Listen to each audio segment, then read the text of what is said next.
on this Saturday edition. Tonight, I want us to look at the topic tonight. The topic that I'm going to discuss tonight has to do with our abilities, all right? Our abilities must be able to demonstrate itself to the young generation. And I think we're not living up to that standard, all right? We're not living up to that standards. You see the legs of George W. Bush.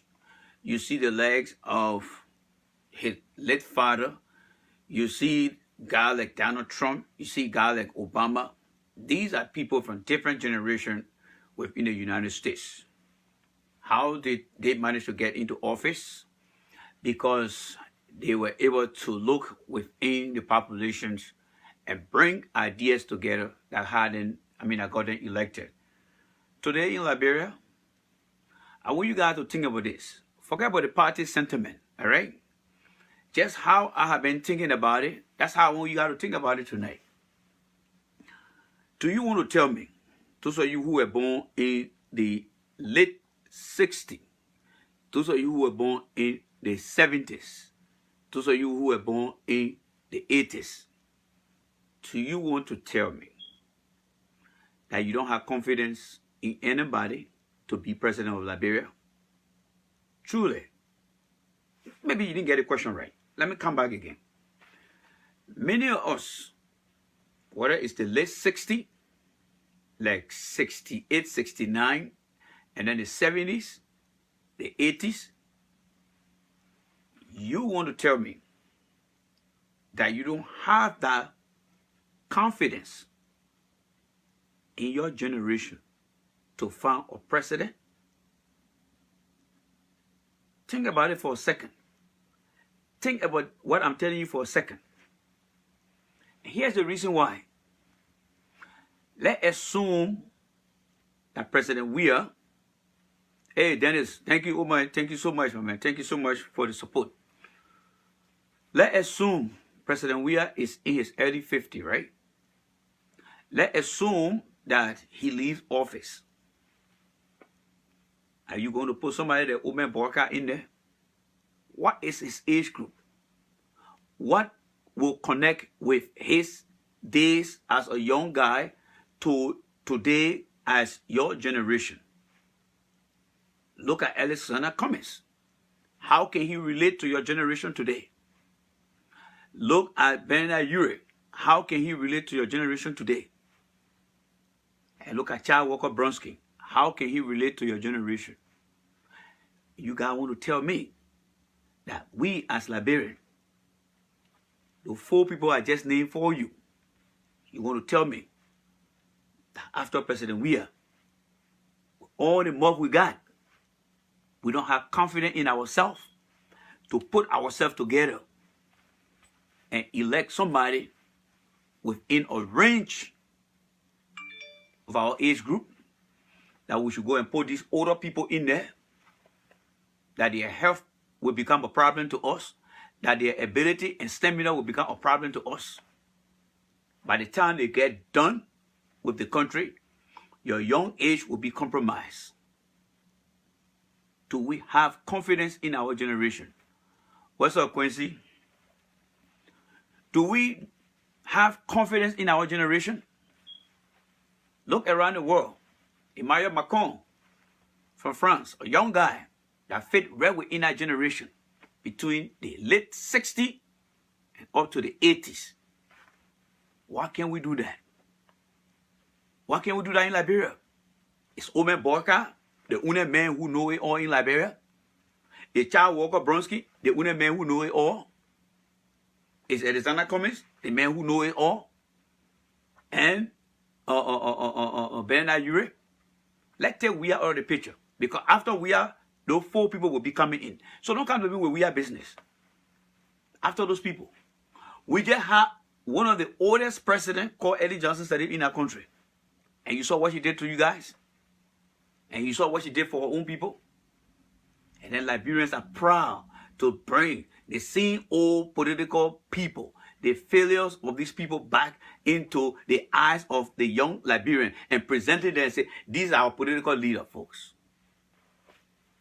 Tell me, if you're a young Liberian born between 1968 or 1969 to 1980.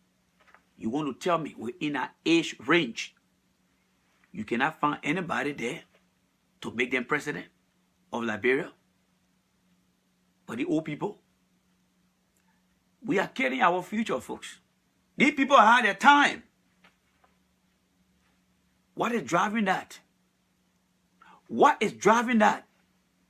A few people will just take their idea and compromise you over it. Let me tell you guys one thing. Under the sun, there is only one idea. Under the sun, there is only one idea. Yes, age is just a number. I knew that was coming. Age is just a number. But what has that number done for you?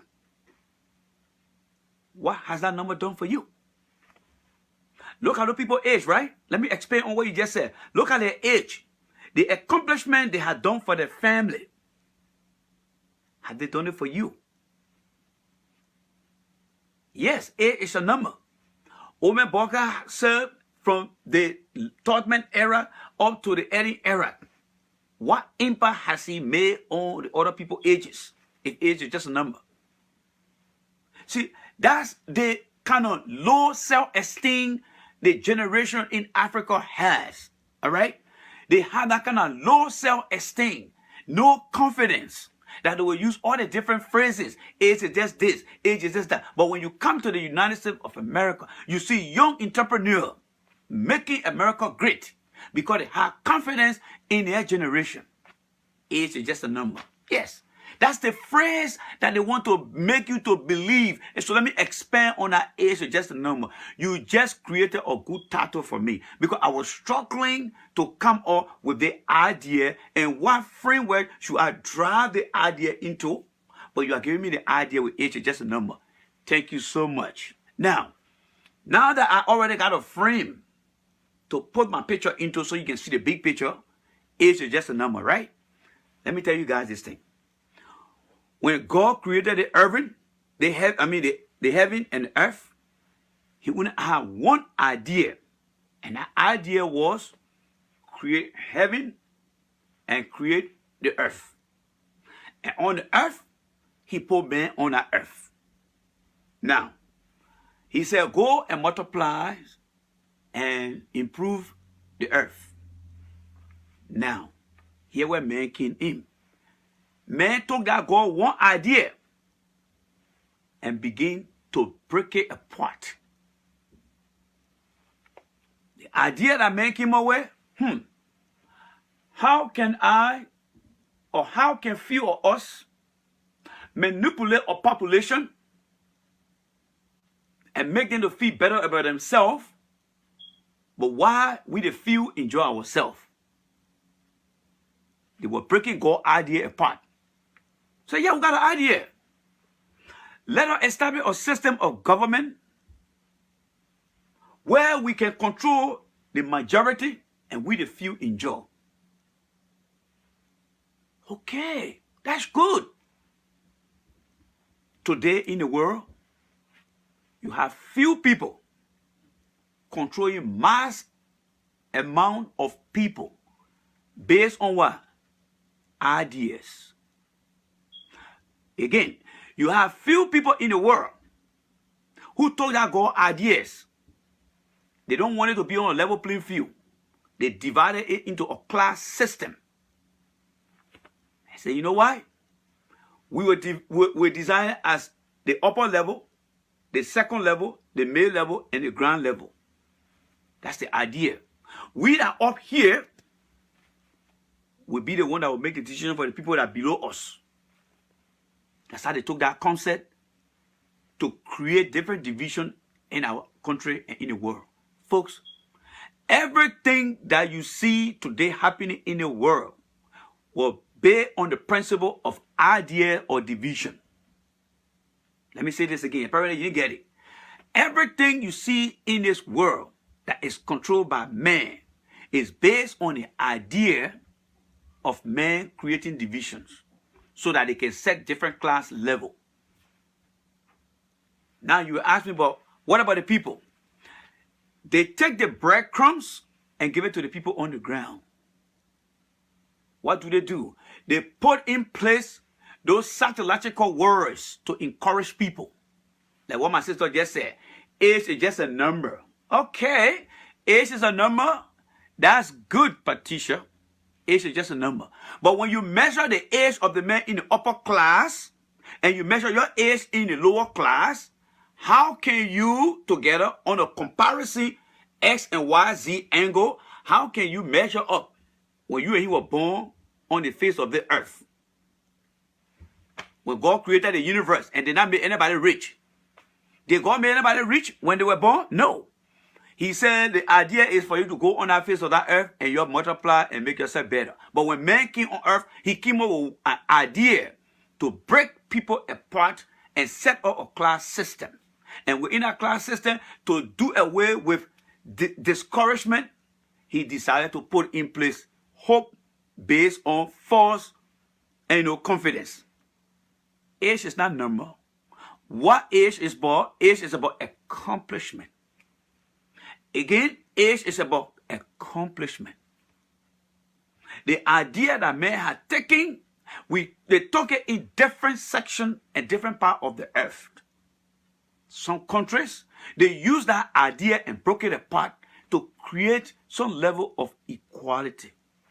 One good example is in the United States. You don't have to be the richest man to live a better life. The idea that the people of America put together is when you up there, make decisions that will make the other people to feel better about themselves. That is why when you are 40 years old in Liberia and never accomplished anything in your lifetime, the moment you come to America, you start to see your life changing. The people took that idea and spread into categories, but they gave some people their fair share. Today in Liberia, you got a man who is 45 years old, still holding boat going to LU, thinking that age is just a number. But you got it old. You are getting old, my friend. And then when you take that age as just a number and put it into another country, society, and as I met you 40 years old, what have you accomplished? Oh, I just worked 10 years in this company, and I own my own firm, I got 401k, I got this, I got that. Because of the ideas. God gave every country a population and a land based on one principle of idea. The idea was the concept that I can create the heaven and the earth and make people to multiply. But it's up to them now to take my idea and multiply it in a way that they can produce more better things for themselves. Now, let's take that age. Omen Boka, he's 70 years old by my count. I could be wrong. Let's take Ure, let's take Walker Bronsky, let's take Alexander Cummings. All these people are in their 60s. They are older than many of you guys. They are older than your children. They are even older than your parents. What happened to your confidence as young people? You want to tell me that those that were born between 1968 to 1980, there is nobody in that age range that you can be president of Liberia? To say this is our generation, we just need to promote you guys so that the little education we are getting from 1968 or to present, that we cannot elect somebody to be our president. Let's forget about George Weah, because George Weah will be gone. It will come a time George Weah will be gone. So while George Weah is there now, let us start planning. That's why you see in every company, they got one, the current year they in is not the year they operating in. Some company fiscal year is called 2019-2020. Before that year, kind of already planning for that year. What is the young generation doing today? Do you think the old hair guys that were over there, no disrespect to them, all right? But I will paraphrase it again. Do you think those senior citizen politicians, do you think their idea will fit or align with today's generation? These people, remember, their children have already learned. Their children have already accomplished. They are using your political darkness and lack of vision and lack of confidence in your generation to certify their retirement. Remember, 6 years.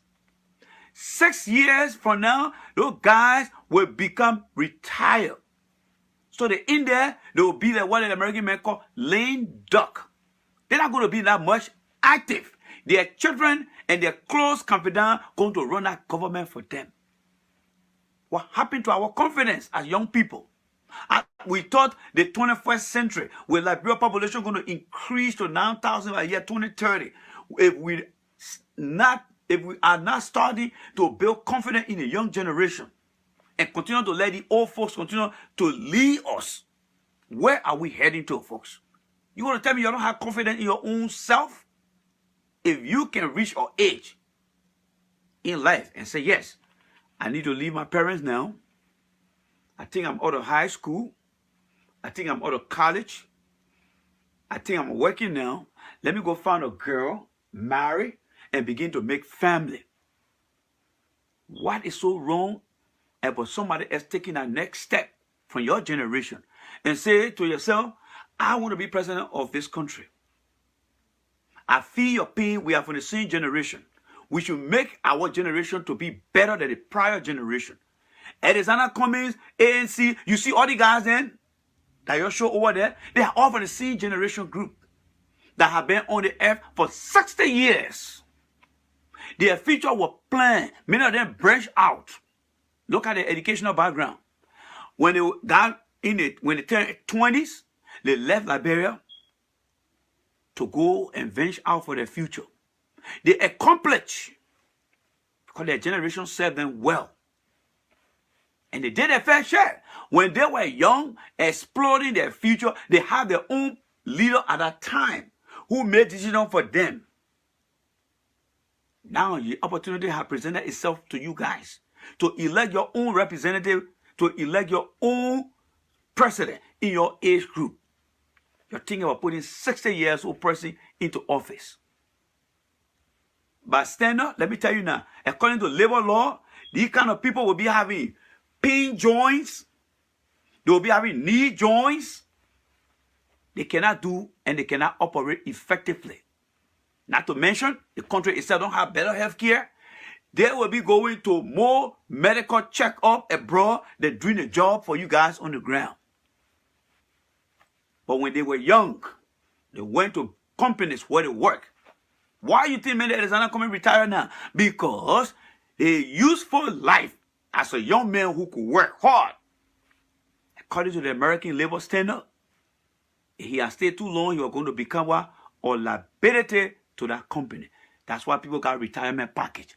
Why should your generation in Liberia take older people who are at the verge of retiring to go make them president of your country? Has Liberia become now the AARP of America? Where older Liberians who have retired their useful life and go to Liberia now and go become president in your midst as a young people? Where is your self-confidence, people? Where is your self-confidence? Let's be real here. Where is your self-confidence? So you want to tell me you went to school. Many of you guys went to colleges here. Many of you guys went to universities here. And you're claiming to be working good jobs. All it takes is planning. You plan, you do, you check, and you act. How simple is that? How simple is that? These people serve in all positions. Bernard, you work on a tailor. John Walker Bronskin work on a tailor. Omer Boka work in the door, the alley, the Totman administration. And the Alexander Cummings spent all his life in corporate America. And the all of them measure out to be 60 years old. At the borderline of retiring. Then they look into Liberia. Instead of them going back home, and there's another company, and you guys, instead of them forming a better companies to go through all the 15 counties and start to encourage young and start to build young entrepreneurs to be after them. Do you see Bill Gates today? Do you see Bill Gates? Is Bill Gates the head of Microsoft? No. He has done a fair share. He sat down and said, you know what? You're running a company now. I'm going to focus on my foundation. I think I have done my part. There are many CEOs today in America who have done their part for the company they founded and left it. But in Liberia, that's not the case. We cherish older people. So then why the need of going to school? What is the need of going to school? Why can't the young population today plan together and say, guys, yes, this is the 21st century. Look around Africa. The country is growing in population and the decisions are being put in the hands of young people. What more about we Liberians? What more? that will sit down there and take older people and put them in power. You know what that tell me? It tell me that Liberians don't have confidence in themselves. It tell me that we are a country that rely on people from the past ideas. And I bet you guys, if Ellen say, I won't run again, many of you guys will support Ellen. No confidence in yourself. Picture the thing as a children looking at their father, that the father cannot even do anything for himself. That's how you guys are. And that's a shame. That's a shame, folks. It's a total shame. We should learn to build confidence in ourselves, in our generation. Why? Why are we not building confidence in our generation? Because we allow other people to make decisions for us. A job we are screwing up, that's fine. How can we get rid of job we are? What is the better plan? The better plan is to be the same old politician that was defeated before based on their ideas and the scorecard they created in the country. Is that the better idea? Come on, man. When you go to school to refine the thing they call your brain. Your left side of your brain, your right side of the brain. You went to school to make it better. Oh, maybe I guess. And one thing I'm missing the equation. So that equation is bad. Let you raise the ball. The equation is about self-interest. As long as Randy know Mr. Walker, or know Mr. Ure, or know Mr. ANC, Randy, that thing talking, I don't care. Because you know what? When I become president for myself, I'm not thinking about Liberian people. I'm not thinking about confidence. It's about myself. Look at George here. All the people who support the CDC, they didn't look at you guys, the serious people. So what you want me to do? To play for my generation? I beg you, I already live in my generation. Once I know Ome Boga, once I know Bernard Yue, once I know Ezana coming, and for me. That's the kind of mindset. The next time God bring me back on the face of the earth, I don't want to be Liberian anymore. Because we are the least common denominator of people in the world that think so low of ourselves. No confidence. No confidence. Too much shame. Let me start taking people in here. It's Saturday. I know you can't lecture too long. All right, let me bring in Abraham Mensko first. And then let me go drink some my water here.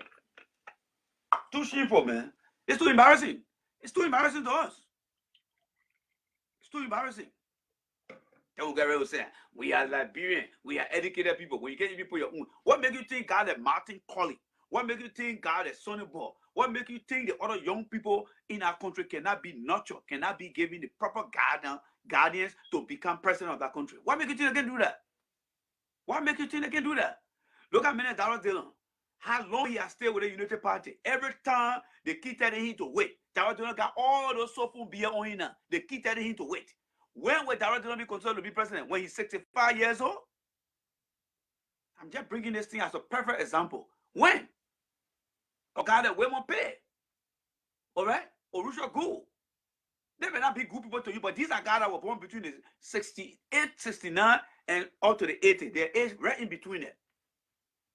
If they decide to pull themselves into politics, why can't it be that way? All right, so the other guy you want to come on, I'll bring the next person on. Let me bring Hassan in. Hassan, I'm bringing you in. How are you, Chief? Man, we are messed up people, man. You are young men and you supposed to be setting up in Liberia as an entrepreneur. We have given up on the confidence. You know, when you study psychology, your self-confidence. I mean, imagine the 1990s, the influx of Liberians that came to this country, how successful they have become.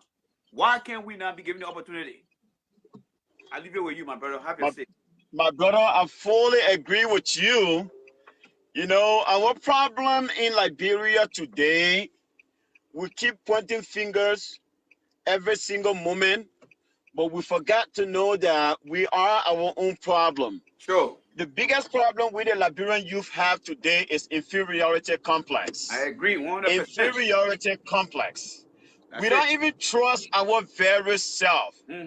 I was so sad and ashamed of my generation when I saw these four people, these four retired old men, Bromsky, Ambassador Boakai, Alexander Cummings, who already retired. Yes. And Bernard Ure, that they are putting themselves together to form another coalition to at least take the leadership.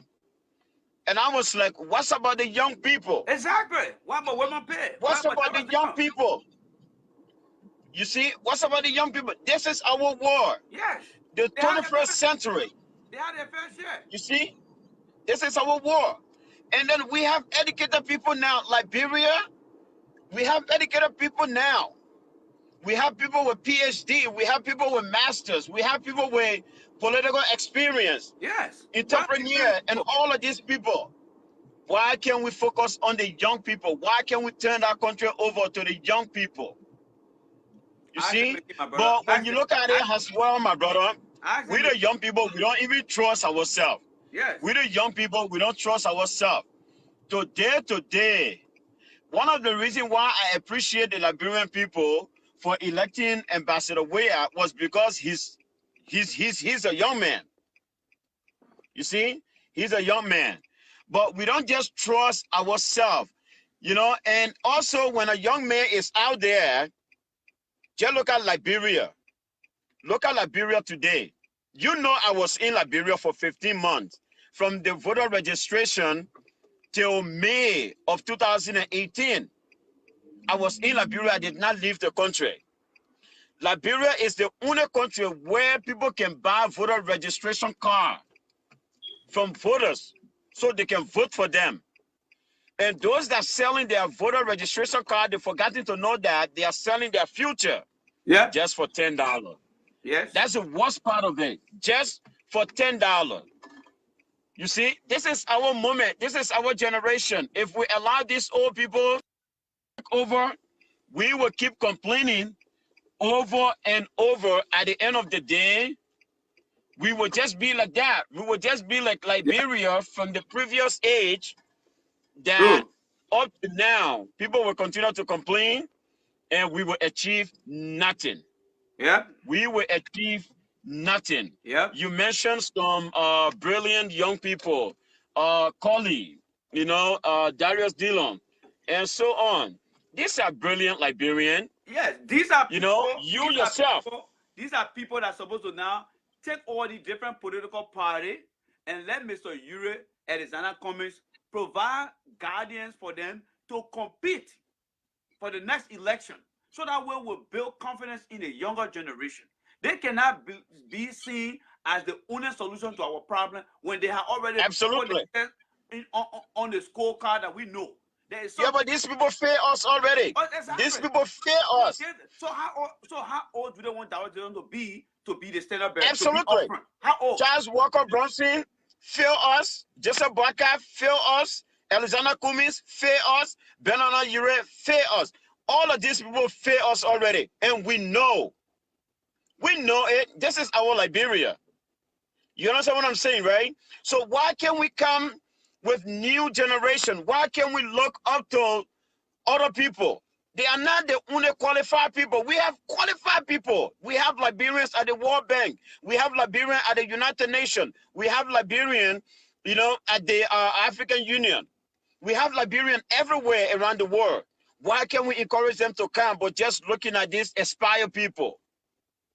That's the reference. See, it's very sad, my brother, but we have no one to blame but our very self. We the young people. Yes, exactly. Because they hate. Thank you. And that blame is all within the hate, the jealousy. That's why I'm feeling these things. Absolutely, absolutely. But as long as we continue to point finger based on tribal line, religious line, social status, we will go nowhere. Oh, that made a Majingo man, that made a Gio man, that made a Mano man, that made a Pele man.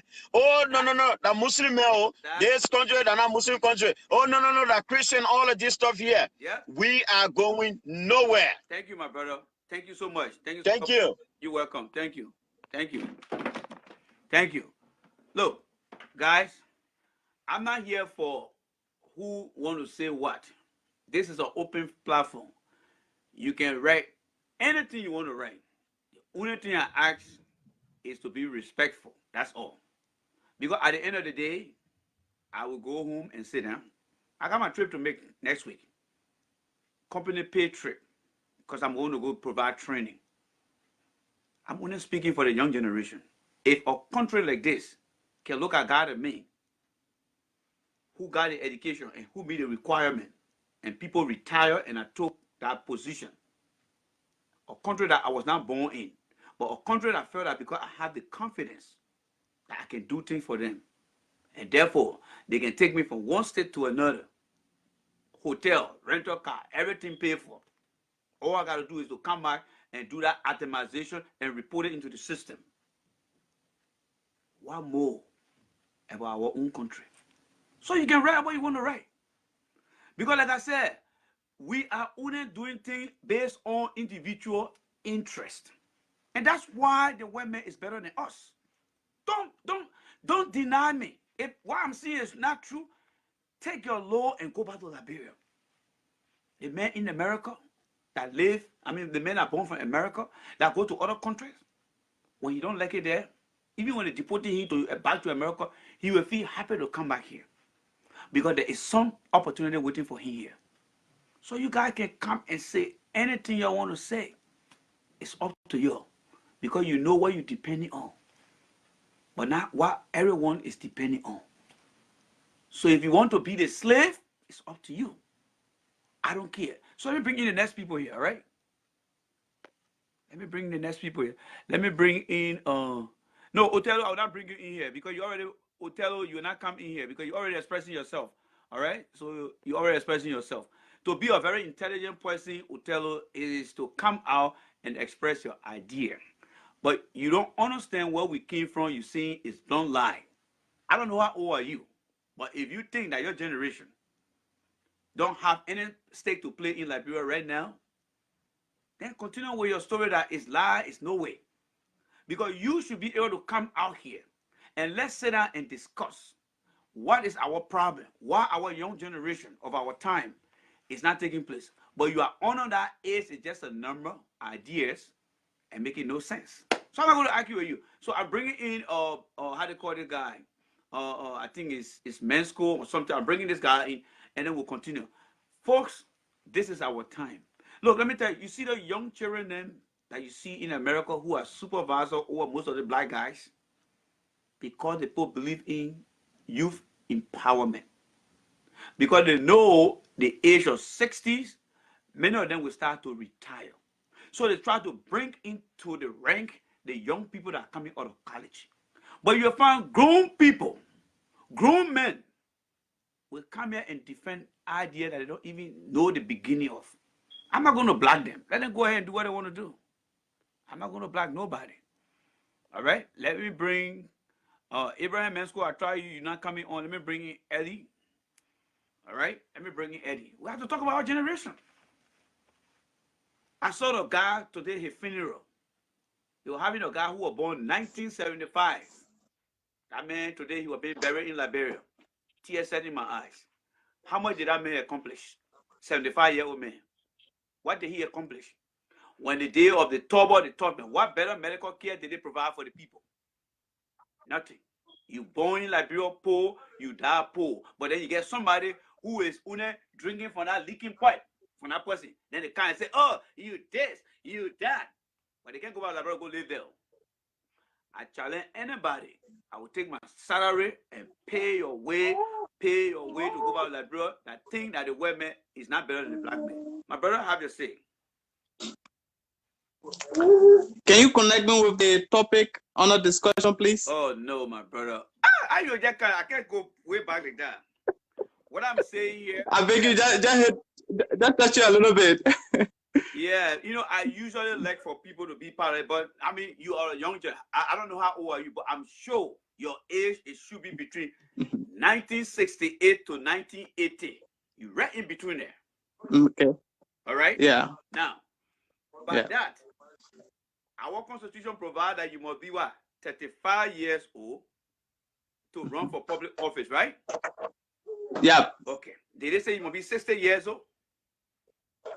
What I'm allowing people, I want people to understand here is between 20 to 23 years make a generation. And if you had 3 generations, that's 60 years. We know President Weah, many of us are having issue with him. Let's say we don't want him for the next round.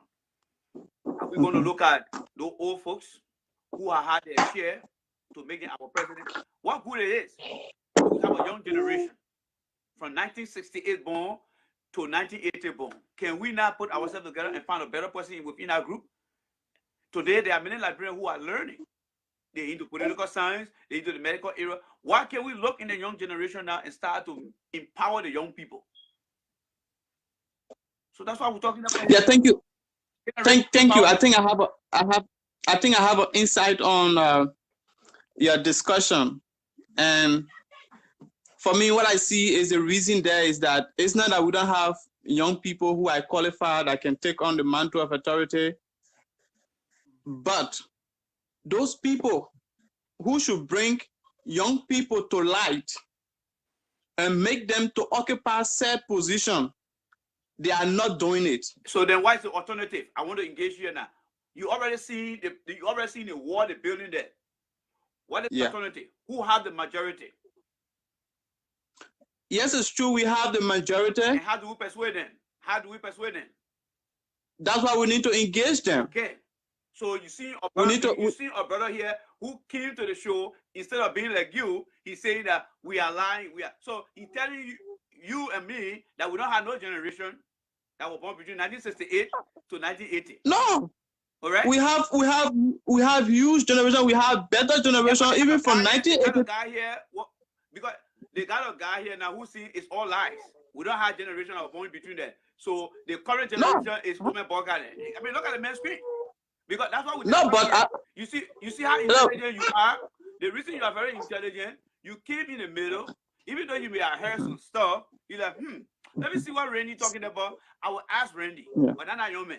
He can't say lies, disinformation. What is so misinformation about me telling you that we got people that were born between 1968 to 1980? They have learned, they have worked, they got experience. Why can't we look at more people now and begin to add it? Look at Darrell Zenon, for example. Darrell Zenon been in the party all that time. Don't you think Darrell Zenon, Wilmer Pay, Orisha Gu should have been the one standing there and say, we are ready to take on Joe Weah and have that campaign among themselves, all right, or the primary to elect their leader? But you see people who are in the 60s that have retired, that are ready to start feeding peas in their joints. Then we're presenting them. These are people who already play their political game in the eyes of the Liberian people, but we're bringing them back. So what happened to our generation? Then the other message that all lies. You know one thing. You know one thing about our generation.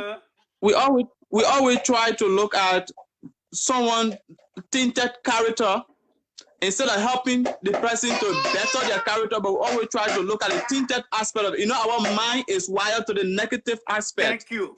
Our mind is wired to always the negative part of the news. Is why we are always focusing on. Let keep making a comment here, so those that will see the podcast will see how low money that negative wire is in their mind and see how they can pull it out.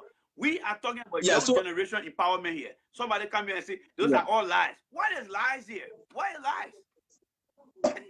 So those people have to see how they can be a help. You know, we all have to think about empowering the younger generation. Okay. Yep. We all have to see about working towards that. Both the old one and the young one, we all have to work together in bringing our young people who can take on the mantle of authority. Are you in Canada or are you in the US? I don't know where you are. I'm in Washington State, close to Canada. Okay. One of the best states in America that even started a higher rate of low-end paying job. Most of the job that you see, my brother. Yeah. You see young people in the supervisor role, right? They grow in that generation. Yeah, yeah. Because they know after the older population go, they start to bring in those people. But look at Liberia today. It will take a man to be up to what? 50 years old before he even get an entry-level job. Look at the university today. At the University of Liberia, you got 45-year-old man still thinking that he can make it. That's the mindset they put it into us. That look, wait your turn. You must be 60 years old before you get something. Or because, you know why? Our people who are in authority, they have brainwashed the young generation to wait, to keep waiting. So a guy like Darrell Dillon, he's going to wait until he turns 65 years old before the Liberian people will get to see that he's ready to take on the office. And that's the mindset they are downloading now to the young generation. That no matter your age, no matter how much you accomplish, you're not ready to be president yet. You're not ready to be this yet. Let me let you have your last say so I can bring other people in. You know, the whole thing there is that, like I stated earlier, those people who should be bringing the younger ones on board to make them leaders, they are ostracizing them. We should have the older one, like even the president who is running should have a young boy who he will be training, so that when he leave power, this young boy will be popular among his people, and then he can be elected to the position.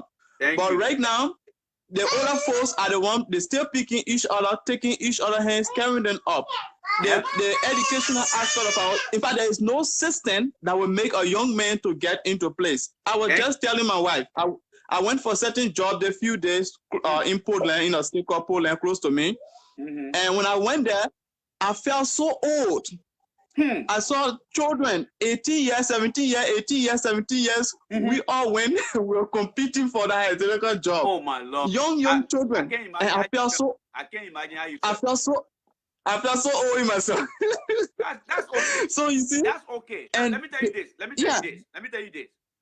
It takes a young man who is very concerned about reality in our country. Yeah. But God let you to come and tell us your experience. You're not doing it for us, but you're doing it for the next generation. And you also doing more teaching here, because to tell us what you went through, that really close everything that I've been saying here. That generation got their time. But you know what? God bless your heart, my brother. You will get that job. And let me say, you will get that job. Let me say this, the last thing before I leave. The younger minds you have, the fresher and the new ideas and the faster development will take place in any nation. That's what I think. Thank you. Make sure you make that, make sure you make that phrase a signature. Make sure you make that a signature. That's a very good Thank you. Thank you. Make sure you pardon it and own it, all right? Yeah. Thank you very much. Thank you for the time. God bless your heart. God bless your heart. Look, folks, this is nothing about politics here tonight. It's about our generation. What can we do as a country? It's Georgia is messing up. It's Omer Boka. It's Ure. It's Charles Walker Bronsky. These people that we know that have done their part for 3 generations. Are they the people that we're going to depend on? Why can't Darrell Dillon? What is the party rules that if the candidate fail, why can't Darrell Dillon run? Why can't Wilmore Pay? Why can't Orisha Gu? Why the other people? Why they can't take over? And see how much they can persuade people to say, you know what, I'm like you. I share the same view like you. I share the same age group like you. But you bring in older people. That's how old our mind is in terms of thinking ahead. Young children, young people are making life of their own. Excuse me. They're making life of their own. And you got people coming here. Oh, they this. My man, let me tell you one thing. That man are making other comment. I have seen people spit next to me, call me any kind of word. They have said a lot of things. But I only do what I want to do. Because the people up there, they say will support you. That's what we call leadership. So those of you guys who are feeding from these little leaking pipes and coming on Facebook and going after people, this is not a place here. We talk about real life. Next week, I'm going to walk you guys through a process. And through all that process, I'm going to educate you guys. Because there are some people who are doing the same thing, but they're not letting you guys know. But I will make sure that what I can do, from the flight to what I'm going to do, what I'm going to spend, all those things. Like how you see the president went to Israel. They take certain money to travel. When they return, they should be able to provide their travel expense. That's what I'll be showing to you guys by God's grace next week. That when you're making that trip, whatever you buy, whether it's for your girlfriend, whether it's for your wife, for your kids, when you come back, you do that deduction, that atomization, the one that apply to the company or the government, you put it in that system. If it's for the government, you say government expense. If it's for your own money, you say, I will pay, and then you write that check. I'm going to walk you guys through that process. We, as a young people in this from Liberia, It is time that we become very positive in our mindset. Because the young generation, look, most of you guys need to look for people from Kenya. Take your time and go on Facebook. I mean, not on Facebook. Take your time and just Google Kenyan youth empowerment and look at videos. See what the young people in Kenya are doing. There will come a time that the young generation will be prepared to take over. Oh, I see the young generation in Liberia. I saw you talk something about one political leader. They come be insulting you. That's a lie. You want to tell me in your lifetime you will not be able to make one decision for yourself? You all be slaves in your own country? You want to tell me that? Young people now should be able to sit down and discuss. Oh, my Lord, I forgot. Let me see. I need to bring some guys on here. I forgot. Let me see whether they stay hanging around. Okay, guys, if you want to come in, sorry, I lost my mind. You want to tell me if you were born between 1968 and 69 to 1980, look at yourself in the mirror and ask yourself, what have I accomplished? For many of you, you got good education, you got good experience, you are playing some role that you're making decisions for people. Now, why can't you take that ideas and circle back to all your peer group and say, look, guys, what is the problem in our country? What can we do? And bring ourselves together. If we don't like the president, can we represent ourselves so that we can do something? Let me bring in Abraham here. I tried you twice. Let me see here. I hope you come on. That's all I'm saying here, folks. That's all I'm saying. They got young people who are making good strides. How you feel you go to work in America, you see the young guys. Oh, I just got out of car here. I'm 25. I'm going to be the new manager here. Yes, sir. Yes, sir. Well, you check it on your age, probably you're 40 years old, but you do yes, sir. Why? Then when you go talk, then the one can't say, oh, the man this, the man that. Welcome, my friend. What's up? Hello? Hey, Ron. Yes, sir. What's going on? Not much. What you got for us today, my man? Man, thank you. Yeah. And the hustle. The most of the guys you're talking about, for me, I don't really know them. I don't really know them by names, only by the faces. But like man, like Dallon Dillon, right? He's supposed to that man always talking about, oh, I work with the vice president in your office. I work with the Edwin Snow. Let him just look at the guy, Paul, the former speaker for the Republican. Yeah. Paul Ryan, young guy. Paul Ryan work with the people in their offices. Yes. But when he got ready, when he got 20-something, he decided to go for it. Thank you. I forgot. He decided to go for it. He just go like honor the people 24/7. But I think in Liberia, they need to pass the law where when you're 18, you got to leave your parents. I think people, when they're 50, they just feel they stay small. True. Yeah. Because people can be 20.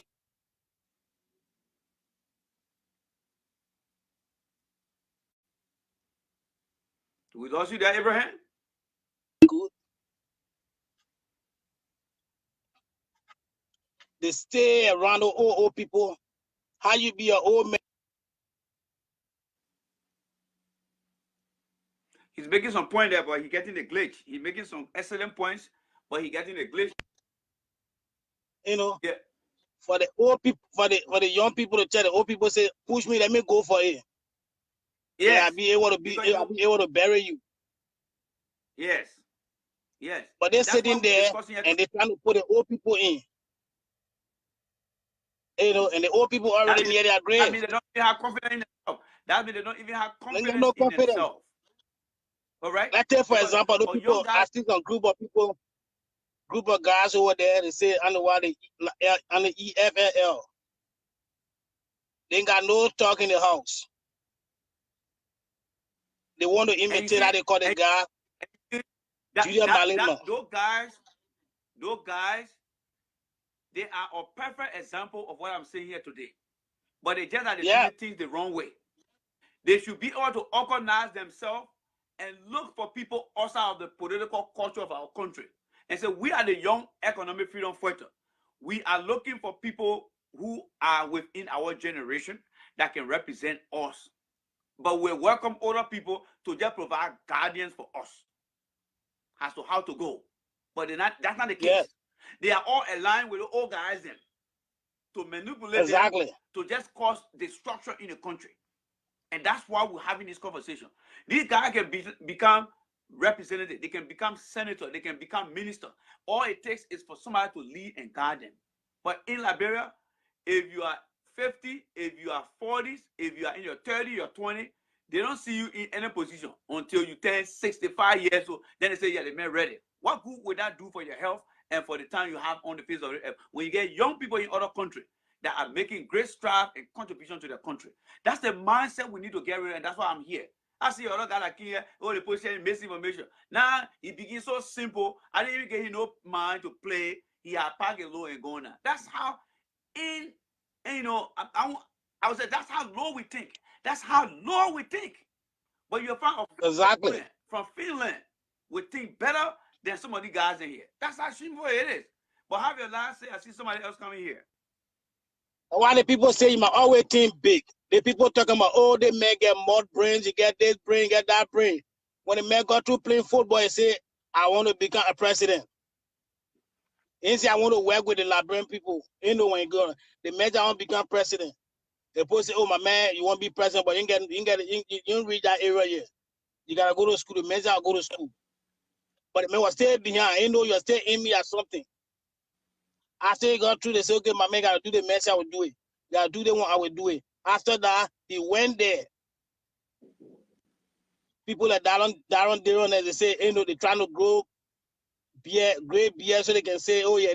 But they just want to become like people like back on Murphy. They will just be causing noise around. When they get in chain, they waste it. And he can do better than that. And they can do better than that. They can do better than that. They can do better than that. But they can't do it. They don't want to do it. Okay. They just want to talk for the other people. That's why the show is all about tonight and going beyond.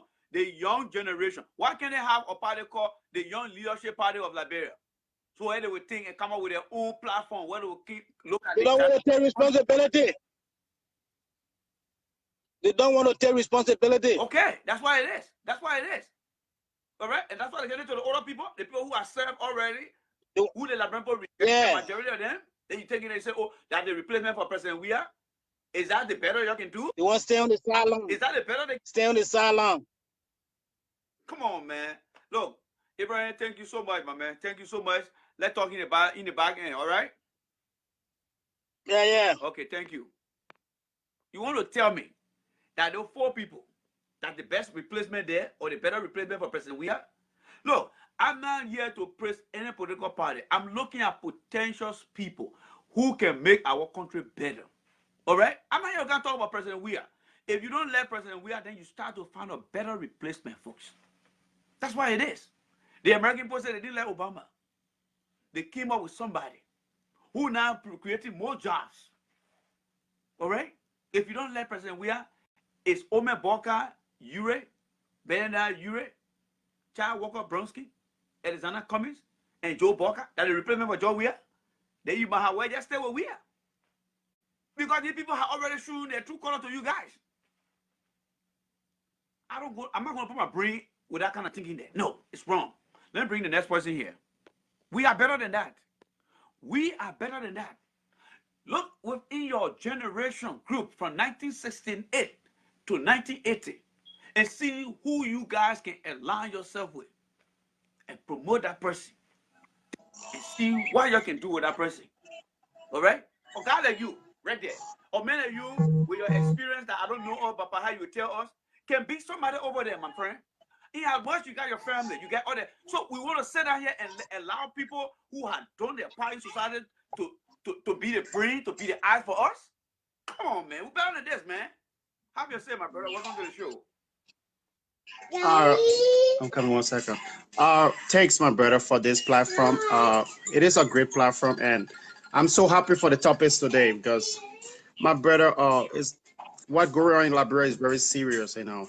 When it comes to the youth in Liberia these days, you cannot predict. Like you cannot look at somebody today and determine what they're going to be tomorrow because everything when it comes to the youth these days is just different. It's contradicting. Is disorganized.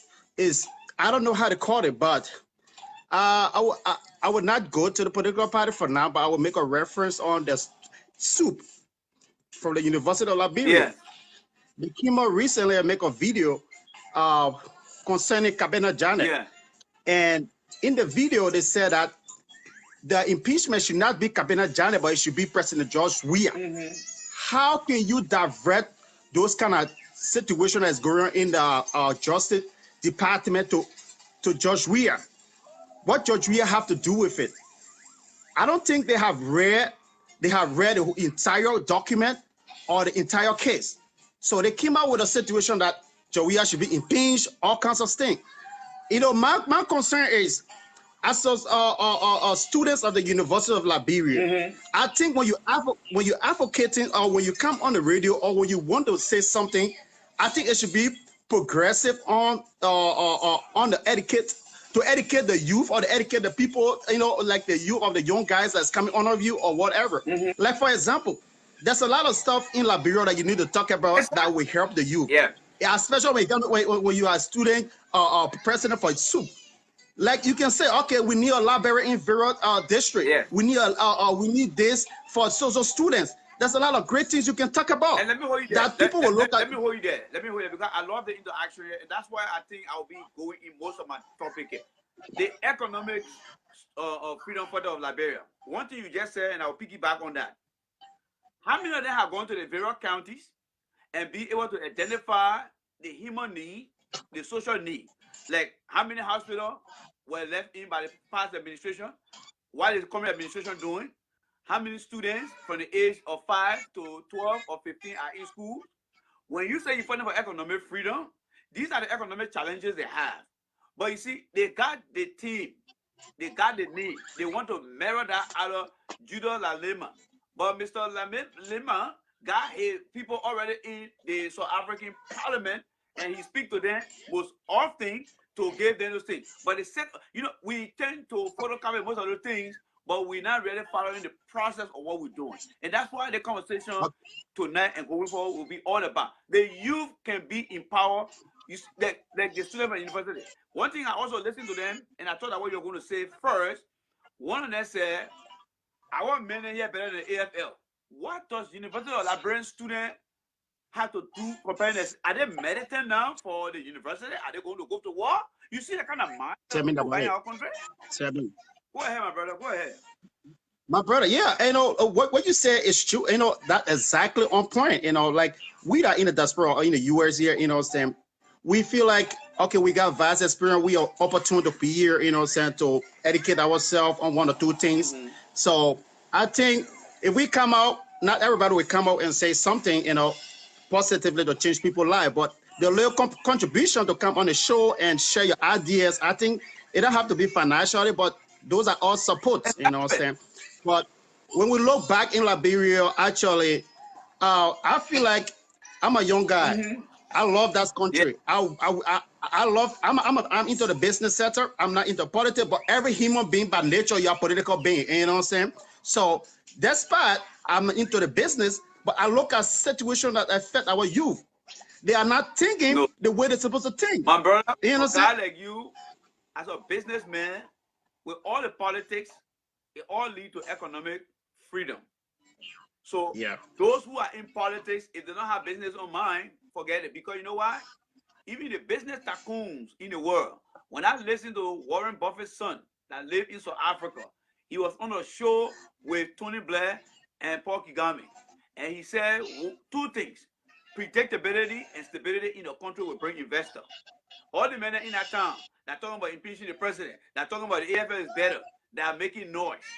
That's not what it's going to be focusing on. If you want to take on President Weah, come up with the facts and say, President Weah, the country is challenged on the area administration. These are the challenges we have, and we present it to you. If you cannot do these things, we, the Young Economic Freedom Fighter, will look for somebody within our group. And you also go to a different political party. Make yourself independent. If the worker people, the Europe people, the common folk can say, look, these are the facts we have from the different counties. We want to empower economic freedom. But if you cannot do it, we will find somebody and make that person to be our own because they represent our thing. That's when now some of you will say, yes, you guys now have already answered the call of the people. But you can be very, disorganized in your thought, in your presentation, and you're going nowhere. Because the very university you're fighting for, there used to be people who make noise on that university campus before even some of you guys got there. What good did they do for them? Or did they get a small position and they forget about the university? Is that what's going to happen in the generation now? How will Martin Colley and all be judged? When somebody can call and get a big of it, gentlemen, yeah, your be there will be there. Because take for example, let me fair, the Jefferson Koji, the Alvin Wilson, what did the guys then were making on every campus? How many of them making us today? We got to change that kind of behavior. It's a cultural behavior that we are adapted. It shouldn't be about individual. It should be about an objective that we must progress on. That's why it is. I give you the last word. So I can put in. Yeah. Okay, thanks so much, man. I'm so happy to, I always watch your platform and it's very educated. Like some information that we don't get every day because of the busy schedule. I do come on your platform and get this information. So I just wanted to add one or two things, to my Liberian brothers back there, and I want to add one or two situations. I want to add one or two to the situation with the political parties. I want to ask my Liberian brothers, like the youth, not the youth in Africa or in Liberia. Okay, you said Joshua is incompetent. Joshua is not your type. Joshua is not what you want.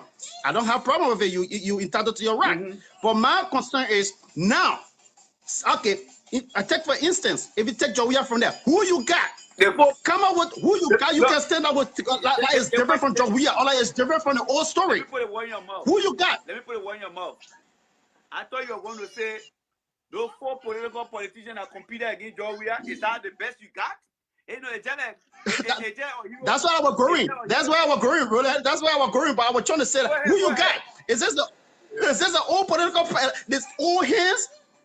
The old hands, the full old hands. You think our country was built on their, I don't know how to call it, like the jeans screen. The shoe screen that you tie on your shoe every day you go to work. Our country was not built on that. This country is now, it need a youth to take control. Yes, and before the youth take control of their responsibility, they have to divert their thinking, their mindset that, okay, we got to show this same old people faces to carry the crowd. You have to show your identity. Yes. You have to identify yourself in the society. Like that. Despite, you see, this is the reason why I like Joshua government. I don't get problem with what happened. I know that most of the people in the government, they are young. They are new. But my brother, before it take development, a development come with struggle. These guys that are young guys in the government, give them chance that they get experience. So tomorrow in the next generation, these guys will be equipped to run. They will know that, most of the ministers, most of those people, they are all youth, they're all young guys that we are empowering. Yeah, but if you give these guys chance, in all fairness to the conversation here, you said one thing, they are incompetent, and President, we have to drop the ball. He should have also brought people in who got experience to guide the inexperienced people, because you cannot just bring everybody that are not experienced, because they will not plan, they will not check their plan, they will not act on their plan, and you have all the mistakes. So while it's true, we can take away some things that President we have dropped through the cracks and try to patch it up. So he got some things that he need to take care of. So corrective action, we call that corrective action. That's true. Yeah. That's true. But if you look in the government today, my brother, Joshua have mixed the government up with a lot of different political parties. Yeah, they have some old hands in the so the fire is, in the government. That's all equate to some of the missed opportunity, and it can be fixed. Like the economic, like the university student, they should come out and say, "Look, President, we are these guys you put in your government. People working in the private administration. This is how poorly they perform. Look at their scorecards. Now you brought in young people. You don't have the guardians to make them to be better. No, that's why we're making the noise. Now, when you come up with these findings, then someone will say, yes, the young generation is very spot on things. But if you come and start aiming in one direction and not giving all the reason why, then we see things later on and we say, you know what, you got problems. So thank you so much. My brother, thank you so much. Until I got one message. Until the youth in the country can come up with somebody very different or very strange, that somebody that the entire community or the entire country can look at as different, like can bring changes in the mindset, That's the only way we'll go forward. But without all force, without 4 people, I won't lie to you, we will still be in the same situation. I heard Bronsky talking about giving history on Joseph, I don't know what Joseph Junior Rawa did, the slavery day. Now we're free. Yeah, you know all that story. You've been sitting there, you do nothing. You should go to the classroom to start teaching the children about that. Yeah, you know all this. You're giving the kind of history. Yeah. You think that's the history now we want to build on because you guys live by that history as a Congo, America, whatever, and you guys sit down with people. You think you want to come and fool again with that same old story? Yeah. I'm lying, my brother. Thank you. We know that story already. Thank you. Thank you. Thank you. You're welcome. Thank you. All right, guys. Youth empowerment. All right? Youth empowerment. Let me bring in Young here. Look, guys, if you want to tell me tonight that those that were born between 1968-69 up to 1980, the level of accomplishment they have had in life, and you want to tell me that we cannot find somebody within our age range that can be the next president? That's the first question. Second question here is, we got a lot of young people in the other political party, and I'll bring in Darius Dillon, I'll bring in Wilmer Pay, and I'll bring many other people. You want to tell me that the young generation cannot build confidence in these people and say, you know what? We want to take Darius Dillon. We want to take Wilmer Pay. We want to take somebody else to be president. Because why? The Constitution requires that they should be around 35 years old. Why are we keep investing into the old folks? Look at all they got represented on Friday. Is that a better thing they got for we are? Please, man. Even Yasini that always on the show here. You want to tell me Yasini cannot run for vice president too on a candidate if she wants to? All right? Man, they're fatigued. They're always making that noise. You want to tell me he can't even run too? Man, of course, who always 36-year-old every year. You want to tell me he can be somebody too? But he must always be talking for other people. That's how we lower our self-esteem, folks. These guys should be able to make strive. Let me see it. I tried another guy, but he's not coming on. Let me see it. Lucy, I try you not coming. I'll try you again. If you don't come on, I'll go to the next person. I am saying here, folks, we must encourage the young generation of people. Welcome, welcome. I see guys like you. Or many of you now, I don't be some kind of guy with your experience. You're like making your contribution. Is the Liberian scoreboard or the Liberian automatic machine? You put your car inside and say, "Oh, Lucy, you have been 65 years old, but then probably job here or to contribute." No. You in your prime of your generation, my friend. This is your time. We must encourage the young people to put their minds together, and the older people provide, and the experienced people and the older people provide the expertise to guide you guys. What you got for all here tonight, my brother? Go ahead. Yeah, how are you? How are you, brother? How you doing? I'm hanging in there, man. I'm hanging in there. Yeah. I just wanted to respond to your question because I read your question. Do you mean the Liberian living in diaspora or Liberian living in Liberia? Because you say like it's all about the above. It's all about the above. I want everybody to come together. Yeah. We are one Liberian and determine the challenges in the country from that age group. What can the local Liberians and the diaspora do to come up with a better candidate? And say, you know what? Yeah. We think this person is someone that we can align with. I think to respond to your question, brother, is a very big question, but I'm just gonna speak based on myself. So, I think the nation of Liberia. I think to respond to that question, I'm just gonna speak what I think about that. I think mostly, like you say, you know, like you mentioned earlier, like we need to have young people, you know, the best youth who will just sorry in the background, like to respond to that take your time, collect your thought, take your time. Yeah, sorry for that, man. To respond to your question, I think mostly this is not about the youth. Personally, if you ask me, it's not about selecting the a young person to become the best. I think Liberian is we're just lacking a system. Liberia as a nation does not it's not really structured. So what about the confidence too? What about the confidence? Do we lack the confidence too? Because confidence will give you the young people have the confidence. If we say like young people do really have the confidence because they have young people who are really. But which direction is the confidence in? Is the confidence is leaning to support other people rather than putting themselves first? So we got to determine the direction of the confidence. They have the confidence, But in what direction is that confidence going? Yeah, but why you need to understand as well is the question that he asks as well. If you do have the confidence, but if you're not given the opportunity, it can work. That's what you have to Yes. understand as well. Okay, now, so there where now you Yeah. look at the direction of the confidence. Because Yeah. the country, if you look at the country statistically, the Yeah. population is growing, 65% are youth. So those Yeah. guys who are like the economic freedom fighter, the student at Yeah. University of Liberia, other societal group, Yeah. they need to now start to organize themselves, looking at the challenges they have in the country. Because they got the youth, they got the population for that youth, and determine whether the current leadership or the political leaders, whether they're meeting those demands. And if that is no to that, can we organize ourselves? Can we find somebody who will represent us within our group and reach out to the diaspora Liberian and do these things? But That's that's how what you I'm. come up with the ideas. Yeah, But they're not I'm. taking in that direction to a greater extent. But yeah, because for me, I'm just gonna respond to the question. Like for me, like I'm just gonna respond to the question that he posed over there. You can have those sort of mindset, but the point I'm trying to make to you here, majority of the Liberians do have the confidence. Majority of the Liberians who are living in the diaspora, who are living in the Western nation, or who are living whatever they are in Liberia or internationally, they do have the confidence. They do have the mindset.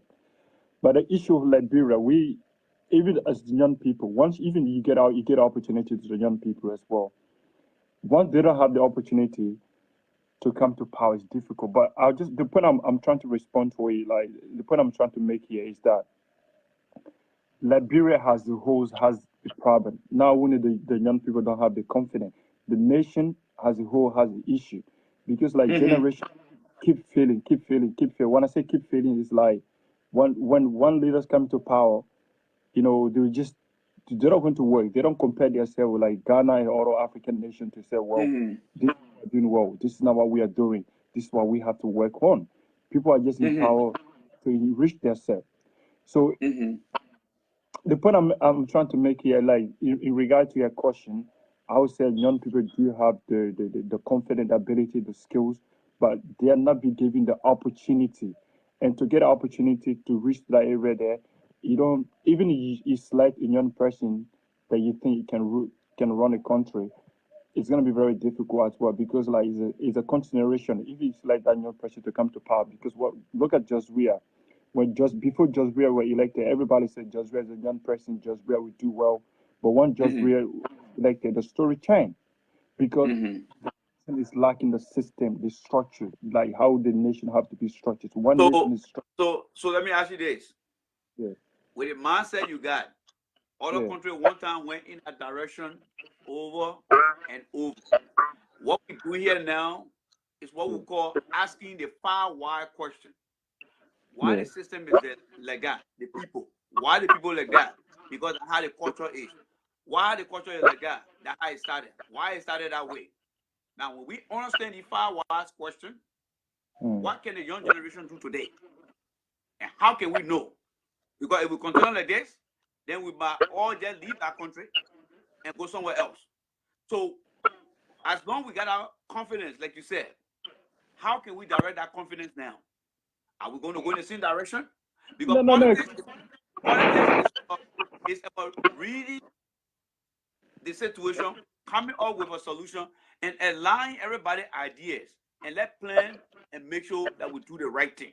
Because Yeah, the but way this, it has been done, it has been the wrong way. So we need to put ourselves together. We need to challenge ourselves. We need to commit.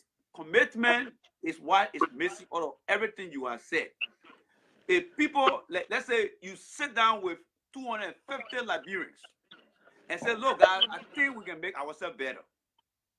But time immemorial, this is what we have been doing, and we thought that had been the right way. All because what we say, we don't commit ourselves to it. Ellen said, if I let go back to those that rampant corruption, he did not commit himself to fighting corruption. He too got engulfed with corruption. Ellen said, public enemy number one, you got. Joe we said will not be on the fence. So they say these things, but they do not commit themselves to what they want to do. They don't set the tone.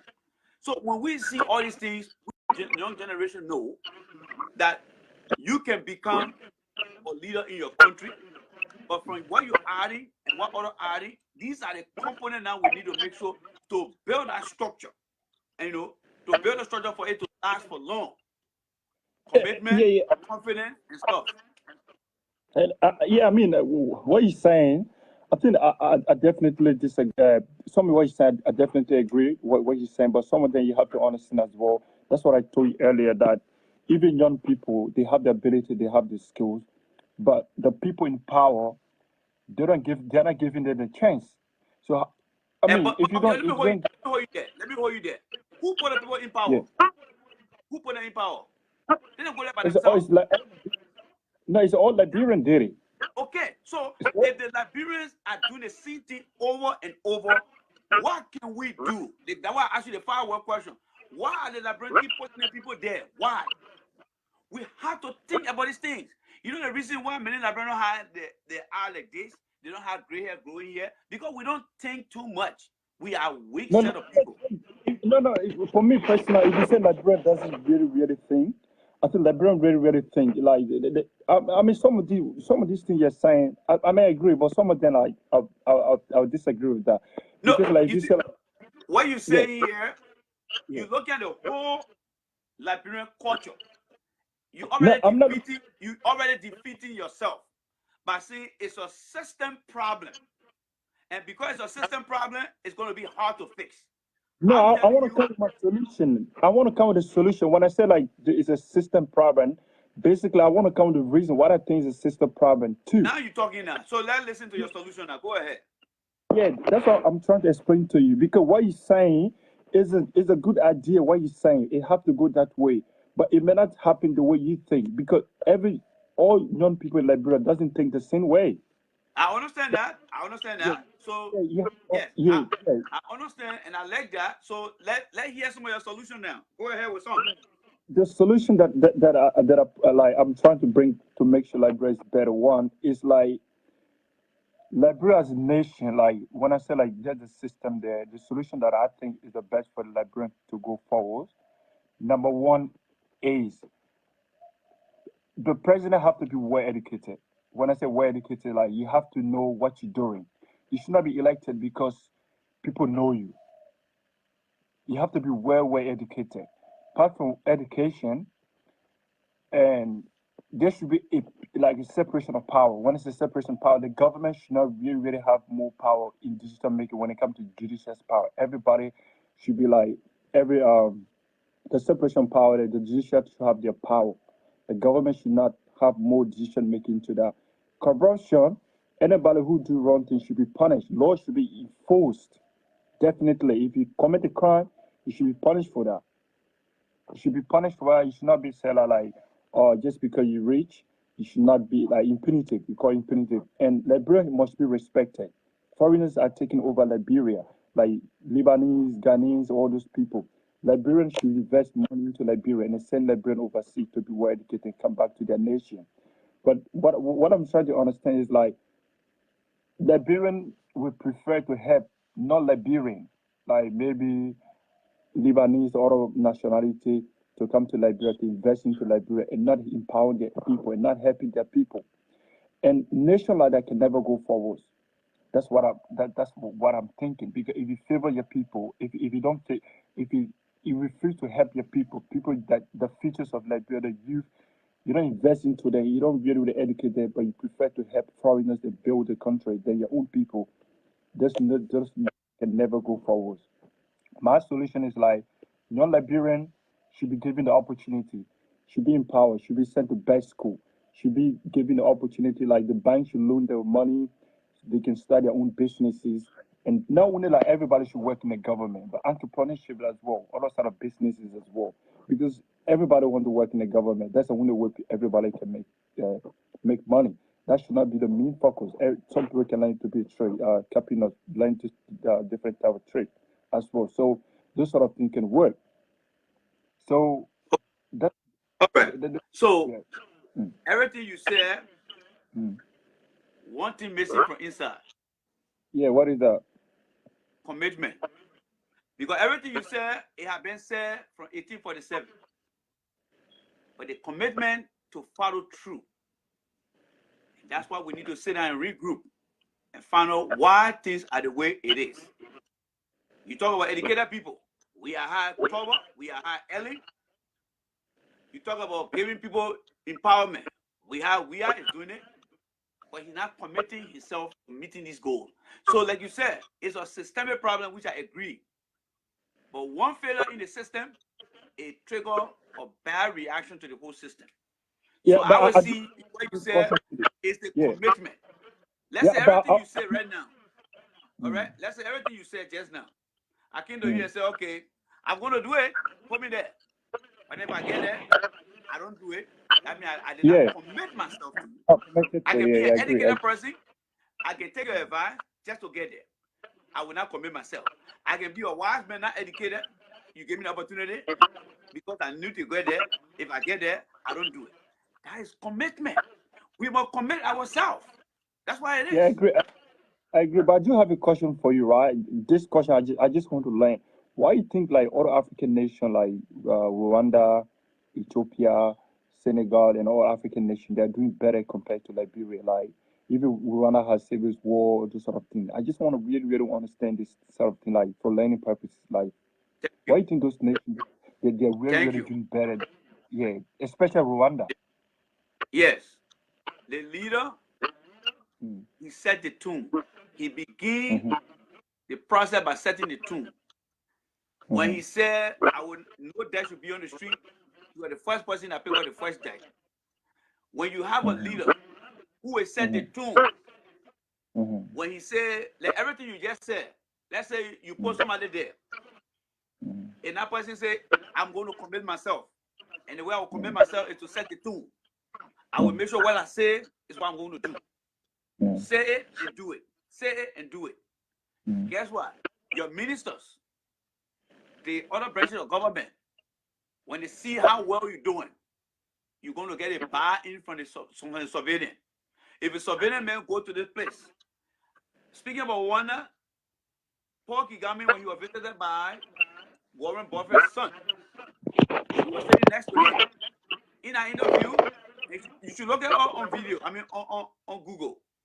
He said the reason he loved Rwanda, he told Tony Blair, he said, Tony Blair, some corruption is in the UK, just like America, but we fight corruption. He said, I went all over Africa. The reason I'm investing in Rwanda is because they are doing things that give him off confidence.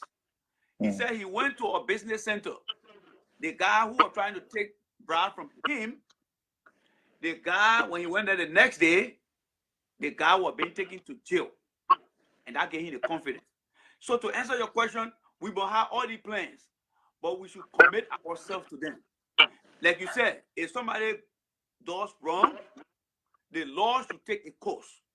If the leader is up there and somebody do wrong, make sure you set that example by going through the process.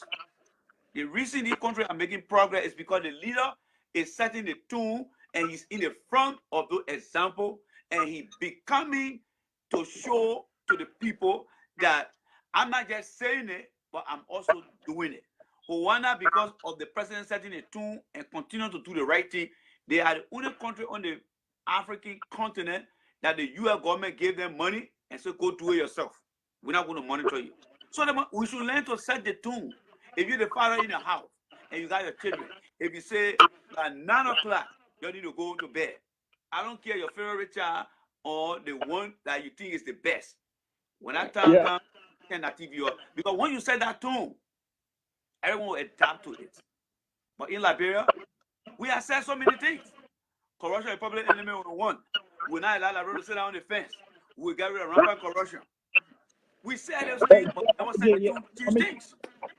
Yeah, I mean, what you're saying is very interesting. But sometimes I also think like maybe the issue of Liberia maybe is a mindset or the DNA thing issue because like people don't. Sometimes I think like isn't the DNA thing like a mindset thing because like people will say something's wrong, they will keep doing it. They keep doing it even though they know it's wrong. Now, let me give you an example of that. Let me give you an example. The behavior we got in us Yeah, I feel It like cannot be it's, changed. Give me a few seconds. The yeah, behavior we got in us, yeah, it cannot be changed. It's called, if you study behavior analysis, our mm, behavior cannot be changed. But what we can do to our behavior mm, is to control our behavior under laws. Sometimes you work to some places, they will tell you, don't be on the internet when you to your place of work. No cell phone. But the moment you get in your car, that rule does not apply to you. Second example, you will find many Liberians when they're traveling from Liberia, they're beating the system. No regard for the system. But when they get to Europe, they get to America, they're not driving opposite lane, they're not running, they're not leaving the car on the road. Because why? The system that is here is controlling the behavior, and when you violate those systems, you are fined, and that fine is going to follow you to the court. It's called committing yourself to what you do. It's called setting the tune. When a leader set a tune and he trickled down the responsibility, and the people you got there, they committing themselves to that process, you will see the change. Rwanda is no different. I was thinking of the same thing today. How can Rwanda become a better country that there's not yeah, 1 million people? yeah, yeah, But yeah, today, definitely, the yeah, leaders, they giving women power. They are yeah, doing cleaning up every day. It yeah, reminds me yeah, of Jerry Roddy. It reminds me of Jerry Roddy. yeah, When to Jerry from Roddy, Ghana, there's a video where Jerry Roddy was cleaning the sunny. He mm, didn't yeah, sit down yeah, there yeah, and fool him like this. He was there taking that thing, cleaning it out, and they say now telling the people. So today, the people of Ghana, they saw video of that man, and they came and said, you know what? Hold on, guys. We need to set the tune. In Liberia, our leaders in the past will say things. They don't do it. Even though we are administration, you hear some of them saying, let the president go borrow. He can borrow, the next generation will pay. Instead of them asking the question, what significance is the borrow going to do for us? What the impact? Our people are not committed to the cause. And that's why the conversation this evening is about what is going wrong, what can we do to prevent the more damage the thing will cause. Because if the young generation are not giving the information that you and myself exchanging right now, they will walk right into that thing, and it will be your children and my children now asking the same question now to another talk show 20 years from now. yeah, yeah. I think also we have to pray for bed. We need to pray and select best leaders, because when you do have the best leaders as well, that can make a Prayer is difference. not a problem. Prayer is not a problem. All right? Let me tell you this. When God created the earth, I know you sound like a Muslim guy, but I will just put it on a level platform, and you will help me out with the Quran. When the universe was created, God put man and a piece of land. It's incumbent upon us to improve on the land, to work together as people. Our prayer is not going to solve the problem, my brother. What I'm saying is that, like, when I say prayer is not only the solution. Okay, when I say prayer is not only the solution, but the mindset of the young Liberian, the new education. Most Liberians who are living in diaspora and who are living also in Liberia, they do have the mindset. They can see it. They can see the realities. Like they can see, like, this is why we want to change Liberia. For example, we need better institution, because institution like University of Liberia is too weak. You don't do comparison with that. So if you have well institution in Liberia, institution like law enforcement, the police institution is very strong. The family institution is strong. Like education system is strong. That can build a nation to go forward. But Yes. institutions in Liberia are weak. A nation can never And, go forward. you know why are we? You know why are we? Let Yeah, this one die again. why is so weak? Right after the war, right after the war, Yeah. when President Sedi became president, that war took off 14 years back. First thing you need to do is to bring back the mind of the people. Focus on education. Make sure that education becomes compulsory, mandatory. Let everybody go back to school, so that way you can reintegrate the minds of our people. That was priority number one. Educate the people. Do you know today, when you stand before many young generation of Liberians now, the post-war Liberian young generation, and ask them, how much do you know about what happened between Joe, the Bandingo, I mean the Bano people, and what brought about the war? Only a few will tell you. But if you ask a child today, like my daughter, who is 17 years old. What happened to 9/11? She would tell you. Yeah, exactly. That's a very, very good point that you raised. I respect that because even Africa now, we like most of, but now that's a very good point there. The education system, that people will rather educate their people about Western education rather than teaching their peoples about history and how can they build Liberia, their coaching, those sort of things. And you know what Serenity doing today? You know what Serenity doing today? Don't take my word for it. Yeah. Go and Google it. Serenity TRC. Great. You have a good point. Yeah. Serenity TRC, they're teaching it in the elementary and junior high school. What led to the war? And they're asking the children, was that the right way to have the war? The children said no. So now, when that generation, because remember, every 20 years make a generation. 20 to 23 years is one generation.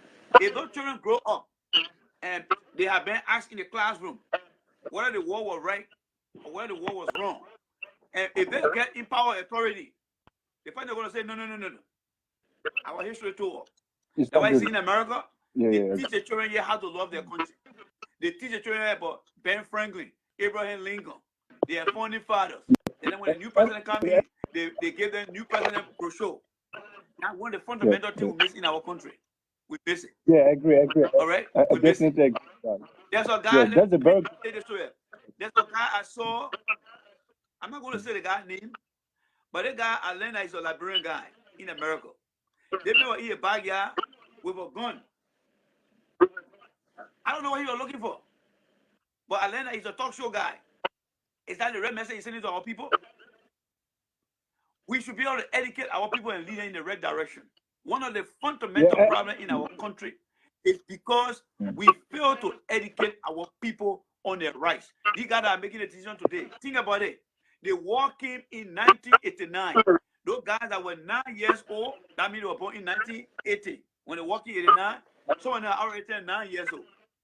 Those that were not lucky to come to America or go to Europe, but remain in an African region, never went to school, they're back in Liberia.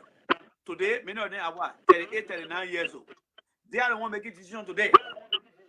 We're in the midst of no parental guardians, no proper bringing out. What do you expect? And they're making a decision today. They are in majority.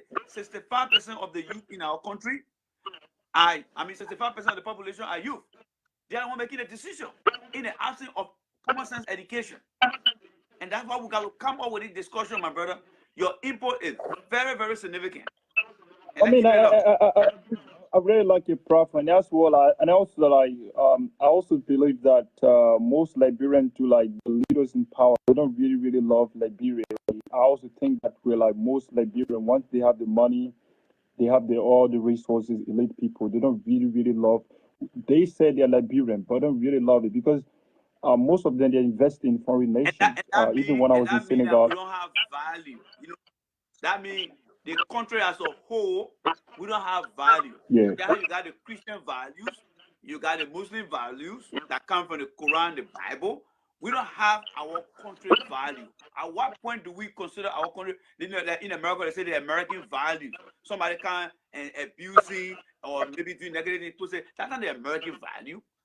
Liberia at this moment and before then has not been teaching our values. What is our value?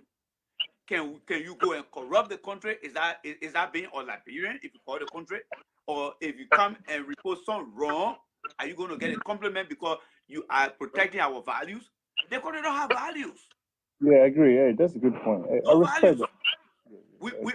We got a democracy, but democracy got 4 pillars: representation, equality, justice, and freedom.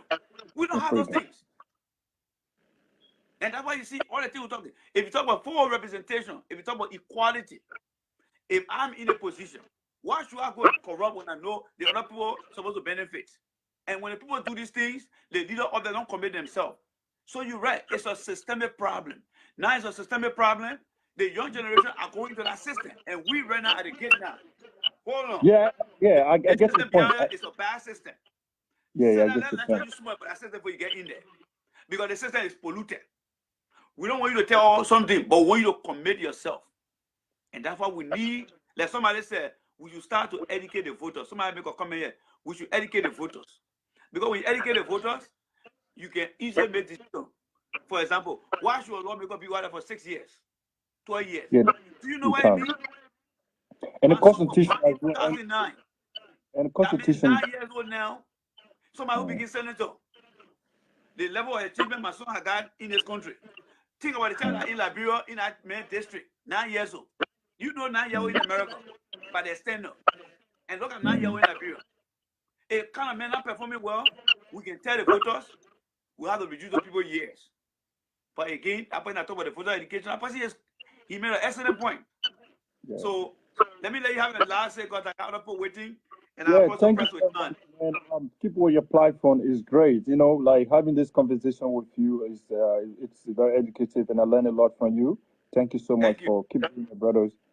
Thank you for affecting. Welcome to the show. Don't be a stranger, my man. I need your help. I need everybody's help. I cannot do it alone. Yeah, definitely. No, you educator. You discuss on key points here is very, very good. You know, like that's a very good point. Keep doing it. Affect the young through mind. All right, thank you, brother. I need your help. I need your help. Seriously. I can't do it alone. I need your help. All right, let me see. Let me bring in Jim Moma, and then from there I will bring in Josefa. All right, James, if you're there, you guys. Let me apologize. Judio, how you doing? Welcome to the show, Julius. As always, I love you. I love you a lot. I like the challenges you put before me. It made me strong. How you doing, James? Good afternoon to people. I think you get your question. Yeah. Yeah, my man. I like your topic. I'm glad to see you guys. I know you are touched by the topic. So yeah. my man, some of the things that come into my mind is that do we really need to change our constitution? Because Amos Wyatt wrote our constitution. How many years it working for us? That's number one. Very important question. And you know what? We missed opportunities on that. And we're in the third one. 1984, though asked him to revise that constitution, he never did it. Maybe he was under stress. Ellen King, we thought Ellen could have been influenced too to change that. Yeah. Now we got a president here now that owns both of the houses. Can we do it? We don't know yet. And that's why we want to have the conversation. And thank you for we don't know. You know, and you see students there marching now like they say they're more better than AFL Sodia. I did doing research. You know. That was the guys thinking, man. Yeah. You know, so your topics you drink is very touching. I mean, those are things now people who watching this broadcast worldwide should be looking at and going on the street coursing. Yeah. Because sometimes I think we don't have money. People who trying to help our country. Let's say people who trying to build an airport. Why are there contract agreement? Okay, we help you build your airport. We'll be handling the vacation. All those things the contract people sign, we don't know. Yeah. And you understanding? And we just blind. And then this government is where the Economic Freedom Group, these are young guys. They need to put up with some of us here for us to get in the guidelines and guardians as to what to strategically look for and bring it. Can you imagine in developed countries, young children will go and do research? I remember in the city of Philadelphia, that meter they used to use, the meter used to quickly run down, but some 10th grader decided to do a research on that meter, and they found out that the meter had a lot of defects. So they took out the issue to people, they came up. So when you have young people who are economically fighter, that's a very good title to attract serious-minded people. Forget about the politics. Look at this, the industry sector. How many people in Liberia are getting education from the age of 5? How many children are giving birth by their parents and are registered with the Ministry of Health? How do we know whether a child was born in Liberia? When you start to come up with these topics, guess what? You will get independent mindset of people that will come and support you. Even if you don't have the resources, but when you start to list those things that you think are important, other people will come. Like, for example, I've been having my show. I haven't seen you yet because that has not been your text. And, you know, it has not been your text. And, you know, so I'm thinking, I say in my mind, how can I make it very diverse? How can I make it dynamic? Bring in the youth. I mean, take for example, look at me, Charles Dillon. This man should be part of the new breed of oppositions. Let people like Charles Bronski and say, you know what? I have my fair share with Taylor. I have my fair share in your house. So Charles Dillon, I can be an advisor to you now. I can lead you through the process. Because maybe my face was not the face for the party. People didn't like me. So let me support you. But you bring in the CEO people back. And you want to go opponent? So what can we go for a man like John Kerry, may John McCain go in peace, but if John McCain was around, we go bring all those guys in that fail Howard Dean and say, okay, Mr. Trump, here the people that are going to defeat you now. See how the American people react. I want to happen them, but there are time for everything. They had their fair share. They are all in their 60s. Why can't we bring and my brother, don't get me wrong. One of the main things you touched on, right? I never believed that Liberian was brilliant until I entered grad school. Okay. When I'm finishing my second master. Liberian are brilliant. When I got jammed, I brought it with a brilliant mindset of Liberian. Yeah. When teacher said that when I gave you an A, they get Liberian who broke all the code. Yes. And we got A in school. Liberian are brilliant. Look, so let me give you a perfect example. Let me give you a perfect example. God gave every nation 4 things. I'll tell you today. Every country got a piece of land. Every country you go on, they got a piece of land. Every country got a population. The population that are born in our country, each and every one got a gift. Yeah. But the domain that control the gift is infecting people. And those people with that domain plus their gift more fun things. Joe, we are for now. Forget about politics. But then look at football. I'm coming to your point about Liberians are gifted and smart people. Somebody came from Europe, took that man and carried him to Cameroon and took him to Europe. He conquered the soccer war. That tells you that we Liberians, we are gifted. But our leaders are not looking at what we're discussing right now. What God has given us. All right? If a man can leave from Liberia and go and conquer the football war, we can have many people in different areas if we give them the opportunity. Forget about we are messing up right now, but we're talking about the gift that we got. And we cannot take that him because that's the gift that God has. Why? So leaders, the discussion tonight is, I'm saying, those guys they put out there, they are telling us that, oh, you see, all the generation that Randy talking about that were born from 1969 to 1980, they don't want to be president for you guys. Even though I got my brother right here, he got 2 masters. No, we don't want that man right now. Because we are the guy that in our 60, we are the face for this country. No. That's why I'm saying, no. You can go over there and make a great impact. Anyone we see in our group, it is time that we give those people the opportunity now. All right? No. Look at Game here. Game here, this girl they call Game. She got her own school in Liberia. She lived in America, learned the system, and said, you know what? I can go back to Liberia and open a school system. That girl, if you give her the opportunity to even go and become some kind of director for local education, see how much you will bring to the table. Just in our generation. A lot. Why can't we focus on the young generation and influence our young brothers in the back home so they are in the voting population? Because the voters in Liberia, they are being shared like some kind of gangster that went and robbed a bank and divide the money. But we don't get our fair share. And the advantage here is Liberians cannot vote from here. We can send money back home, but those that are eligible to vote, they can vote. Don't ask anybody. How many times do you have to go to Liberia, go fly? No. And my brother, I know you get a lot of caught up. But again, we need system in place. The country has no system. Oh, yeah.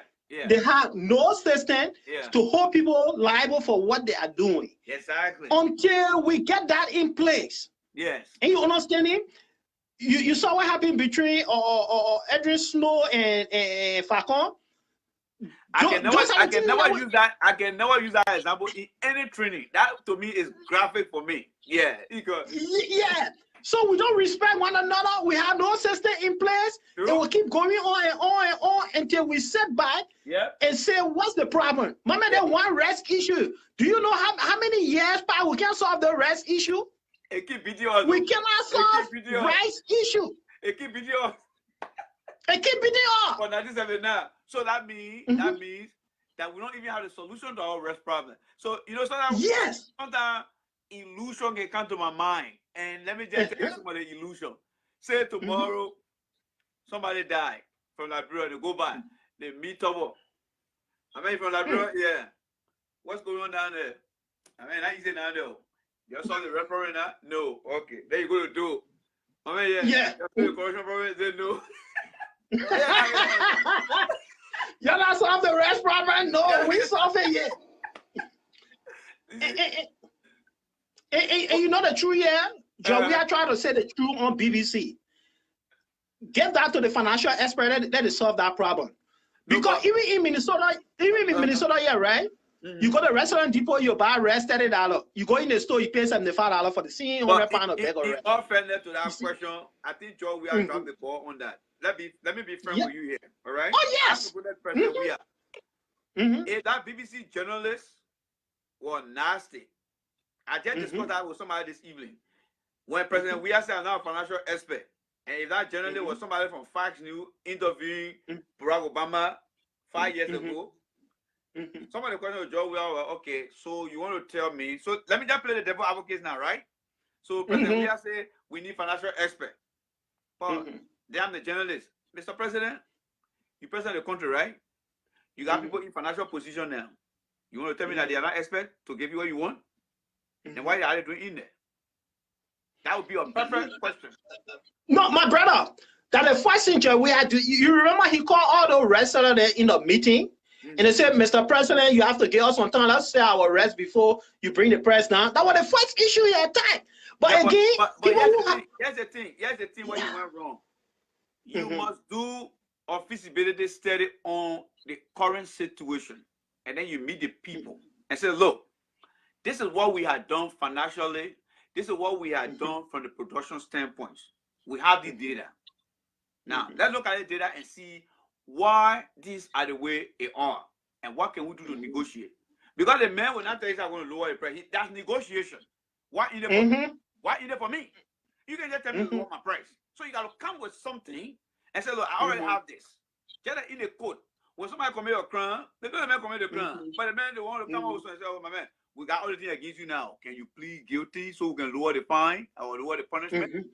But if he just said, let's go lower the thing, the man say, okay, my man, we'll think about it, we'll be back in the meantime. Then they go ahead. But the man just don't lower our prices. We got high tariff, we got this, we got that. Sorry for the call interruption there. All right? Yeah. We got this, we got that. All right? Then the next thing you know, all hell break loose. So I think the president, like you, that's why you see Aki say they need to tap into the young generation. The foreign minister of George, one thing you should start to do, going around and opening a Liberian database from A to Z, agriculturists, biologists, engineers, people can put in their expertise. Make sure you create that opportunity. Put in your year of experience, if possible, your current company. And then you streamline those things.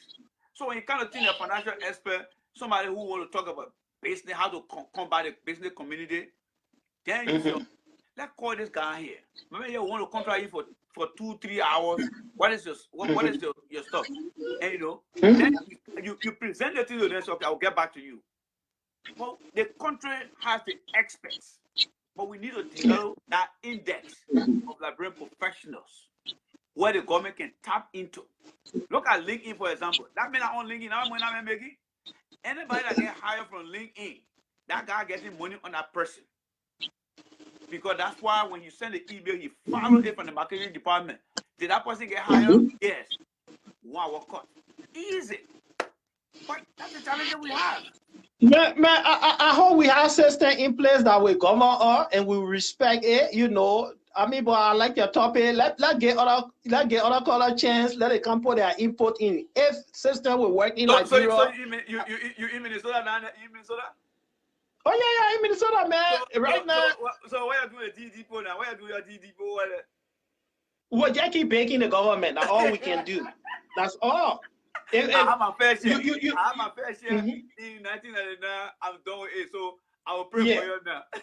You see that? All we dream, We praying for them. We begging. Let Donald Trump change his mind, but he got his mind. He want everybody to go. That Donald Trump right there. You can't change his mind. Yeah, you cannot predict it. But thank you so much, bro. Thank you. Okay, thank you. Yeah. All right. Okay, guys. Let me bring in Share in here while I take my call. Let me bring in Share while I take my call. And I'll be leaving at 8 o'clock. Share, what's up? Not much, man. How you doing? Man, I'm not your girlfriend. That way you talking that much. It's just that the woman you call, but then you talking it down. Taking it one day at a time. Are you sick? No, just tired. Okay. All right. Just been done. All right. You tired from work or you tired from something else? I'm tired from working both. Sometimes I feel down when, just imagine people sleeping hungry. People are not in school. And school coming open, you thinking you got 10 to 11 people school fee to pay and you worry about that. So that's the problem. So what you got for us today? I heard coming for the future. This guy talking about system. We got system in place. Yeah, you busting your brain talking for the young people and somebody just came there. Until we can stop the love of individual above the love of a nation in Liberia, will never go anywhere. Yes, I agree with that. Plus, people in Liberia, if you just running, you got a dream. Instead of me supporting you, visionary. One thing in Liberia, we don't support visionary. If it not mean, I shouldn't support running. That's it.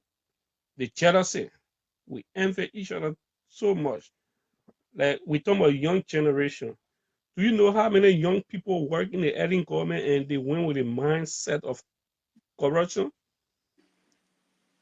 Even I was just listening to an interview from Joe where standing in France addressing the people say he fighting corruption. When anybody steal and he went to the people, he talked about change, and the change he talked about, he brought into the propos that he gave he gave him back to the people. No government official should take the people money. I think I sent that video to them. I said, do we have God-fearing people in Liberia? Liberia don't have God-fearing people that we just say we are Christian, we are Muslims, we are bullies, we are this. But no one fear God. Because if we get God-fearing leaders, our parents will be so fast at this. Because you don't go with the intention of working for government because you want to use government to get rich. If you want to get rich, go and make business. Go to the private sector. True. Go and make fun. You can get rich. But if you come into government, how much a president or the House of Representative or the senator in America make? They make very little amount. But these are people that they got a mind for the country. All the guys in the Senate, in the House, they all in business. When they leave the house, they go on their farm. How many Liberians will ever forget about government job? Because I know someone from my district who he was senator for the child center time, and he went to his own village. His brother gave him, and this guy know he never had coal. Even if he was leaving from his home, that money he did not give his wife nothing. His brother, he went to Charlesville. They both gave him 2 bags of coals. He left the coals there. He came home. He asked me whether food was there. Because when we get in government, we are so big and bad. The ladder we climb when we go up there, that is same. What is the best? What is the way forward now? What is the way forward? What can we're talking about the youth now today? I think I thought. So what can the youth do now? In your opinion, what can the youth do now to help? We all need to change our mind and attitude. Well, we've been saying that over and over. We've been saying that from our lips, but we're not been actually.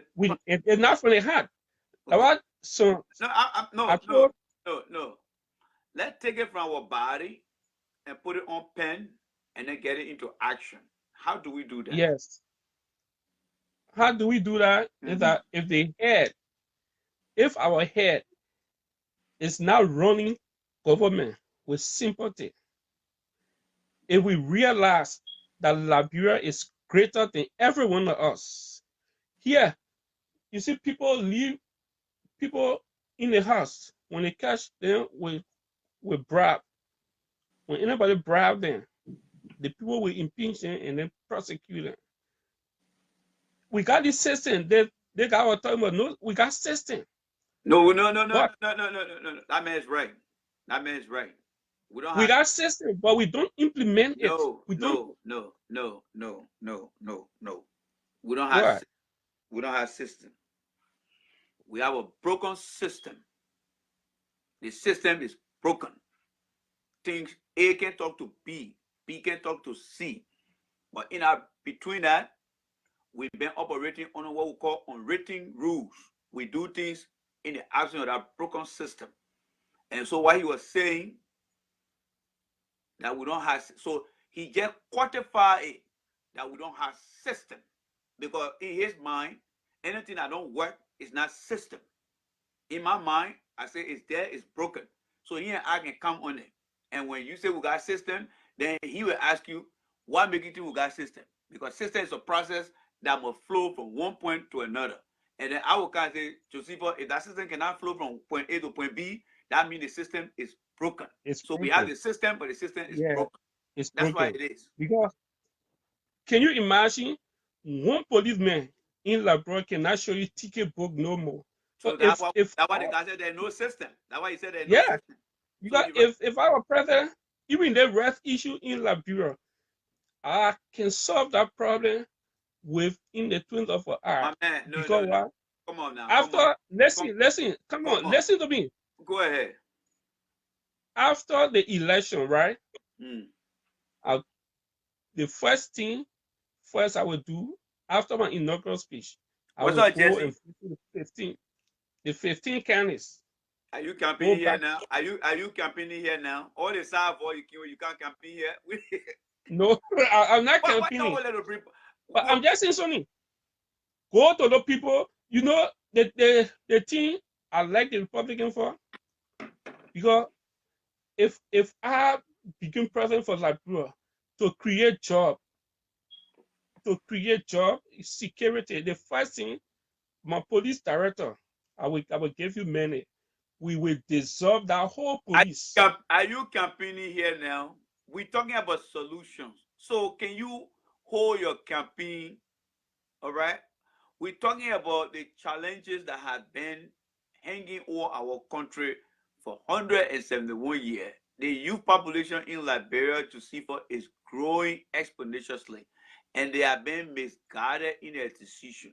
And we believe that the young people, from what we saw from the presentation of the coalition of political parties, these are people who are supposed to be supporting the legs of Wilmot Pay, the legs of Horatio Gould, the legs of Darius Dillon, to say these guys will be the face of this party in the coalition. We are going to provide them with the opportunity. That did not happen. There is a highly possibility that we may have a repeat of what is happening now, because it has happened before and it may likely happen. And the risk is very hard. Why can't God let Darius Dillon be given the opportunity from the Liberty Party to be in our position? Why can't he? I think now, I can see a change coming up in the coalition convention. Because I was feeling disappointed, but again, I started thinking the people had not had convention. Okay? Because people like Darius Dillon, they stay there. Women pay, they stay there. People from the all Liberian party stay coming on. And you know what happened? It's because we always feel inferior to the people. We feel one group of people should do this. If you're telling your friend, look, this is how we're supposed to think. This is what we're supposed to do. Don't you think, say, every one of us got it right in Liberia that our kids supposed to be opening the refrigerator. You don't think say our kids supposed to be playing with iPad in Liberia?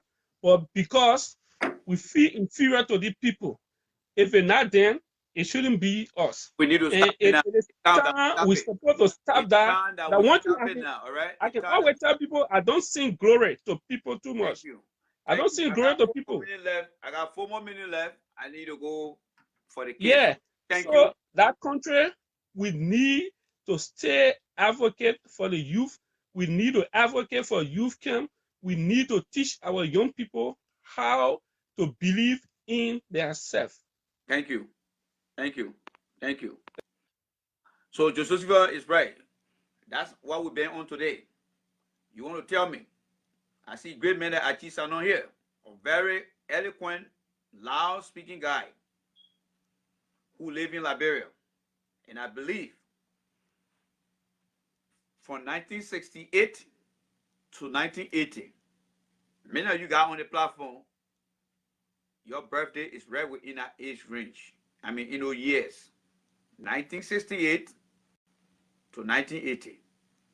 Many of you guys watching tonight are in our age range from those years. You want to tell me that we cannot get a president that would be the better replacement for the WIA, Omen Boka, Bernard Ure, Charles Bronski, and Alexander Cummings, that the people you're going to bring? No. You Liberians are better than that. The youth in a party should be given the opportunity.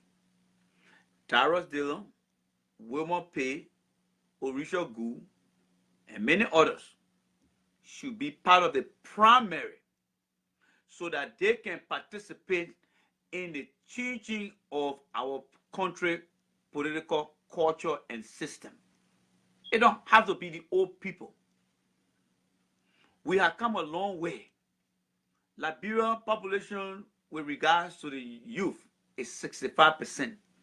And according to the projection, by 2030, we will be hitting 9 million people. And the youth population will continue to grow. Whether it's based on health reason that people are not living longer, but the youth population will continue to grow.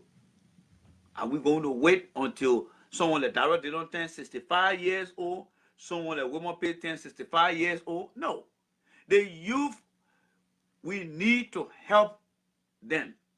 The Economic Freedom Group, they are being misguided. They got the idea, they got the group, but they need proper guidelines from most of the experienced people to lead them in the way they should be able to mirror what Julius Lalema is doing in South Africa. We need to make sure that we provide guardians to Martin Colley, who is out there making all the loud noise to bring out issue and facts so that together we can make this country better. These guys can become senators. These guys can become representatives. These guys can even become president pro tem or president of the country. They are youth.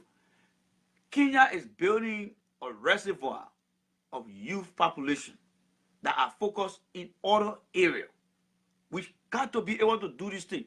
While we got youth in every political party, while we got youth in every sector of our country, we should learn. Look at men at Bronski. Let me get pick on them one at a time. This man served in the government. He had done his part. When Bronski was serving in the charter administration, those that were in other countries serving in the administration, they had all gone into retirement. When Omen Boka was serving in the administration, those that served in other countries with Omen Boka, they had retired and gone into different places. When Mr. Cummings was all doing his job, many of the people in a peer group, they had retired and gone somewhere else. Mr. Ure, he's a businessman, worked for Charles Taylor. All of them perhaps are in their 60s. Why can't they give chance to the young population in their party and provide all top support? Why? Give the young people a chance. Let young faces from the different party come and stand with President Weir. And let's see what the Liberian position will be. But I can guarantee you, there is a highly unlikely possibility that it will bring the old faces by. The election will be determined on a better be with the devil we know than the angel we have seen before. So to turn that around, for two reasons. Bring in young people to give the young population hope. Right now, there is no hope for the young population. And the only way you can regain that hope is to bring young faces to the party. Because you already know what happened in the party. I'm not here to come preach politics today. We're talking about youth empowerment and the way forward. But look at each of these guys, they got their own ego in them. They would not want to go second. They all want to go first. And Liberia has a history where coalition cannot survive for 5 years from the day of Charles Taylor. So I am saying tonight, youth in Liberia, they need to pull up with us and be able. What you say, Monibo? You send me request yet? Monibo, let me take it better. All right, Monibo. Oh, I didn't know. But I got my children, so I get 1 minute each. I got my children, I get 1 minute. So Monibo, I bring you on. I'm talking too much. I ain't paying attention to this thing. I'm talking too much. So I'll bring other one you got. Sorry. No, I enjoy your intro. I enjoy your I didn't even know that you sent me requests because I didn't see the light on. So thank you for reminding us. That put back there. So Dapo, you're right. Let me tell you, you are very right. But I think we got a serious problem. And that's what we need to talk about too. Yeah. The problem we got there is that, you know, if you, in your community, when you see a man from your community just rise up and got money, you after working in government, he just went through the government and got rich, the next thing you won't follow his footsteps. Okay. Even our young people, I will tell you something about sports. Our young people who went into football, soccer. Yeah. George Weah went professional. Everybody felt that they could go professional, so they were not even rep. Yeah. And they started going. Yeah. And even our present president who played the football never came back to even tell the guys, said, listen, to be a professional player, you got to go through the rank and file to get there. Because if you just leave from Liberia and jump into Europe, you might be lucky, but 99% of the time, you can't make it. Okay, George was very lucky that they took him from the rank and file, went to Cameroon, and then went all the way. It's a similar with this politics. Yeah. Look, I agree we want young people. Let me tell you. I'm sure you have seen this book.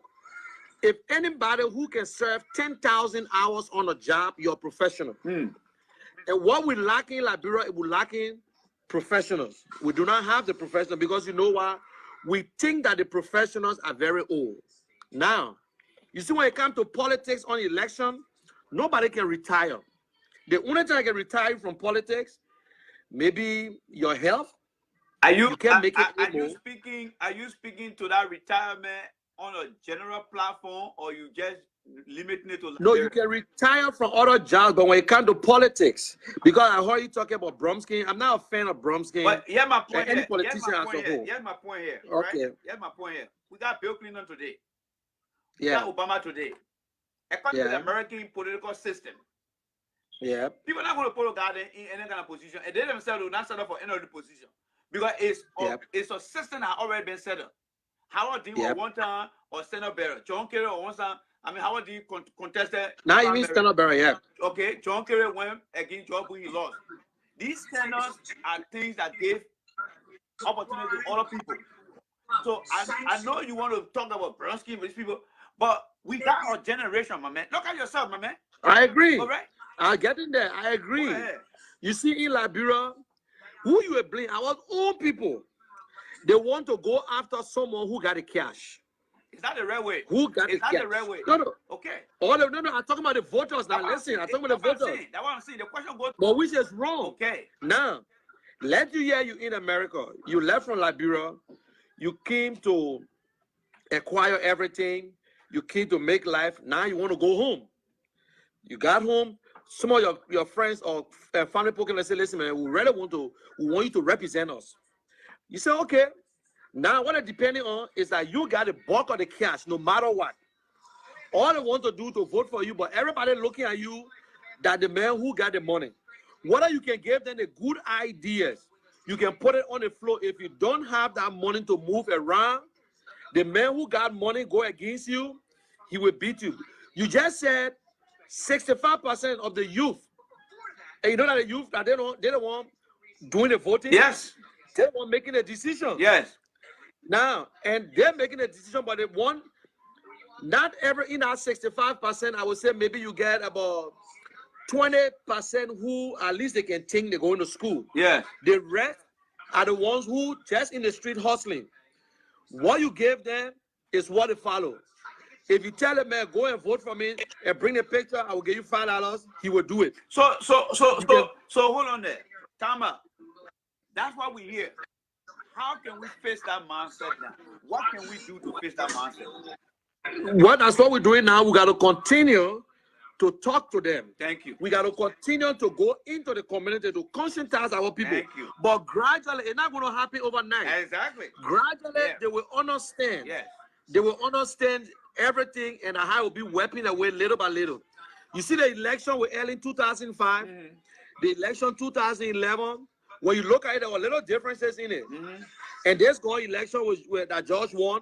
Next election, it will be another thing. You know what I'm saying? Don't be surprised. There will be a young person who might even get into this coming race. And we don't because right now, yeah, I look at all the leaders now because they are the one we know. But don't be surprised the way the coalition going together. And what I'm hearing, they gotta open up for convention. Yes. That's my problem. No matter what Cummings going to go as standard bearer whatsoever, let him go to the convention. If a young man, whether he got money or not, he want to test it, give him the time to go. If the people said this young man got better idea, we can carry as a standard bearer, give him a chance. That's what we're talking Don't about. push it. That's exactly what Don't push it on the table. You see, that's a problem. Like Bromsky want to go all the time because he's the standard bearer. And that's wrong. It's the same with the CDC.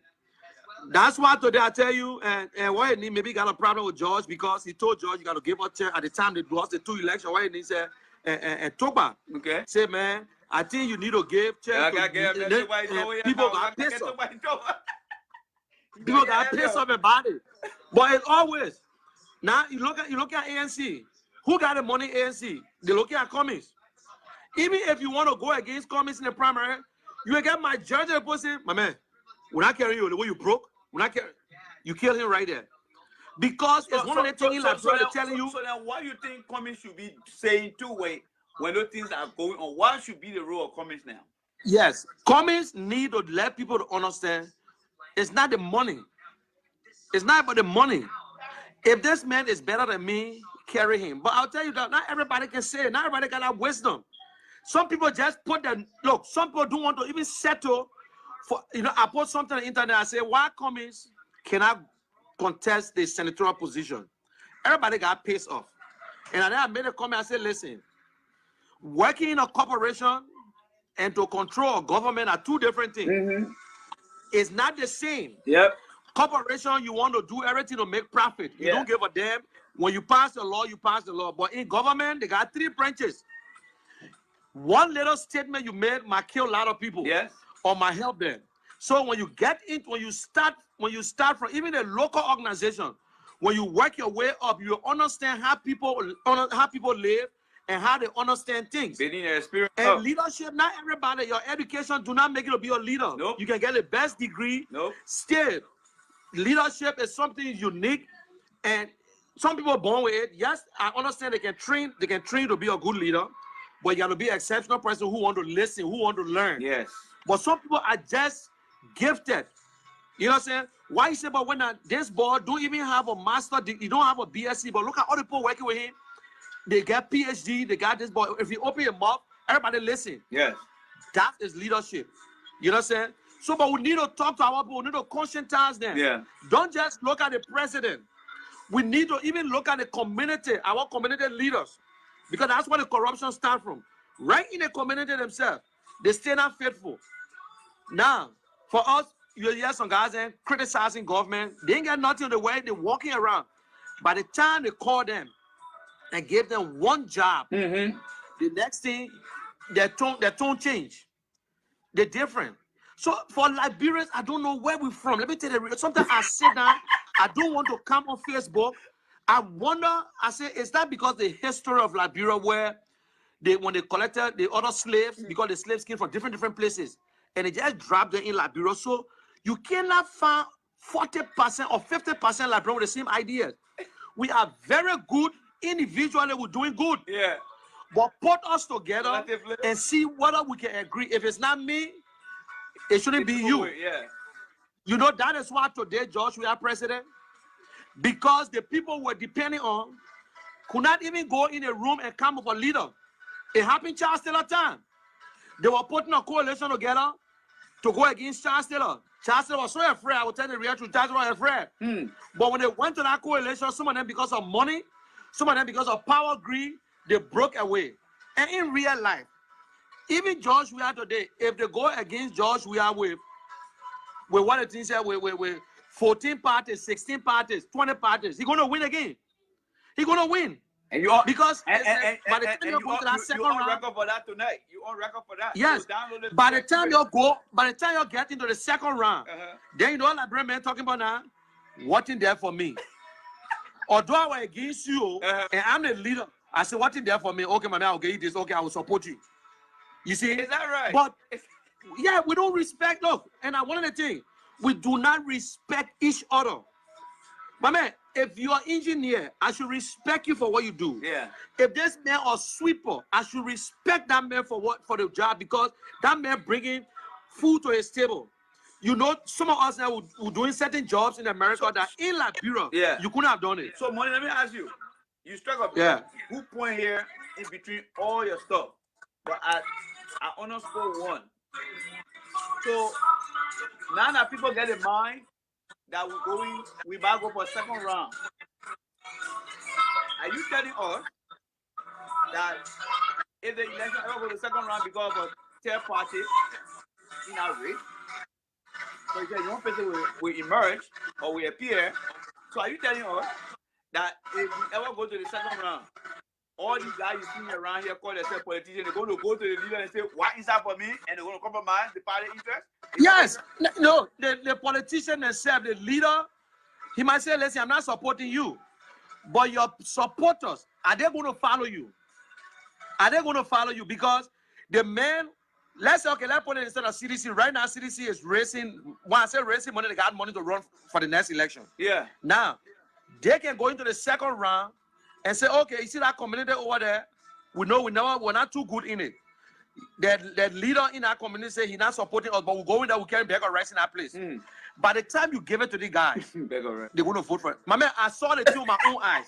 I tell you today, when I will run campaign in Liberia, I don't need to go to University of Liberia and pay nobody's school fees. I don't need to even pave no road. I know the strategy now because I saw it. It happened. We gave $1.2 million to University of Liberia for scholarship fund. We went to schools. We created the chicken soup factory road. On the day for election, 2 superintendents from the chicken soup factory market and the Douala market, they came to us. We should give them $2.1 million Liberian dollars for what? To transport people. You know how to transport people to go vote. Then when I got up in the morning, I saw the yard so packed. They said, oh, Papa, we yellow vote. I'm a voting card here. So I said, but what you want to do? Oh, we ain't get transportation. So I said, good. I will blow for a bus to drop you, which I know you ain't care. They said, no. Just give me $5, I will pay my way. Then one guy came and say, listen, go and vote. When you finish voting, you come back with a picture. No, they trying there. They try go in the voting booth. They cast a vote, they selfie. They show it with their face. And they took the picture. When I came, and let me talk to them. That one guy, he not lied to the children. When I came, I said, they finish voting. We keep our $5. I said, for what? They showed me the picture. I said, for what? They said, but, and your brother said, that man wanted to mess. I said, oh. I said, why you tell the train is? The train want you to pay. Wow. So that group, no matter what, that's why I said, let me tell you something, if you got money, you can change the system. I can pay you for the first time, and I win. But you should be fair to yourself if you win. If you win, you can change them around and make them to understand that, listen, guys, y'all give me the leadership, but I'm not forgetting you. So are you saying money is the quick fix to facing the problem? 100%. Okay, yes. So hold on. What is the long-term solution? Going back to the educational system and teaching our people responsibility? No. That's the thing now. The first thing when you leave from here and go to Liberia, the first question they ask you, okay, you are in America for 20 years. What you did for us? Do you think by right you are supposed to do something for them? No. But you carry ideas. You say, listen, this is why we can build our community. We can do this. And money, I will do stop and go for you over there. So please bear with me.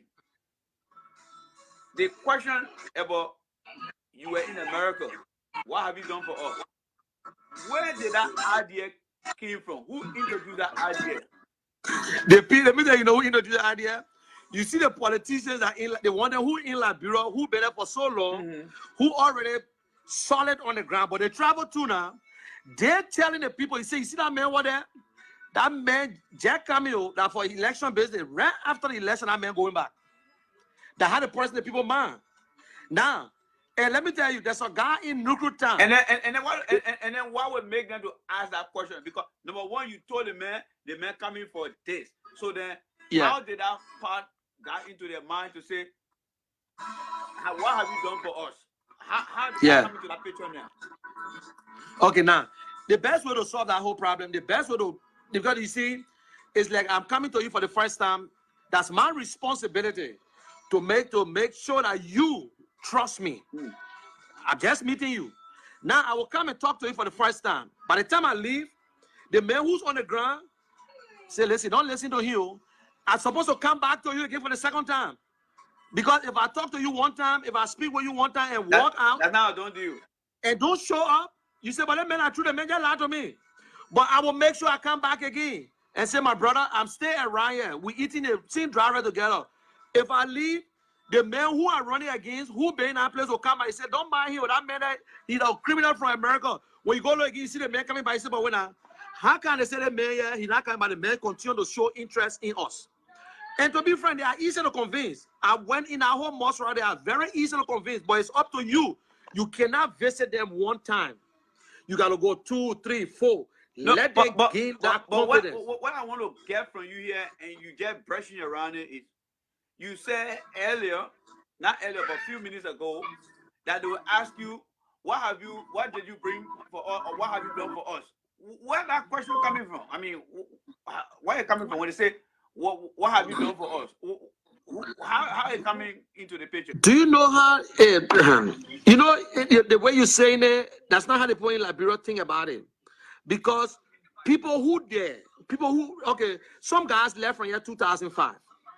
They've been in our country, they're in and out, but they're there all the time.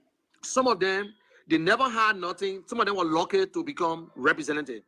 These are the people now telling people on the ground that, oh, I've been here with you whole day. I don't want to talk this way. I did this other one. I did this for you. So this now you still imagine where the guy in District 6 that one I represented, you know how he started?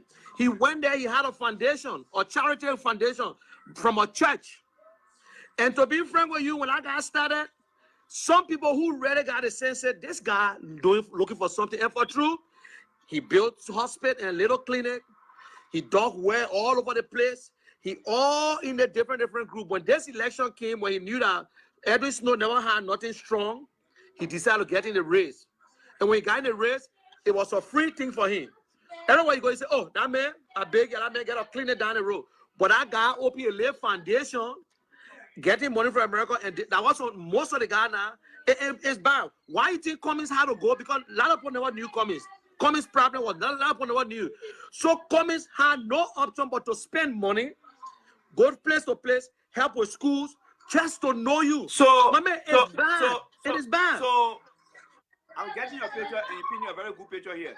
So, what I'm getting from you here is, number one, the old hair politician, they decide to carry out initiatives, not on promise, but quick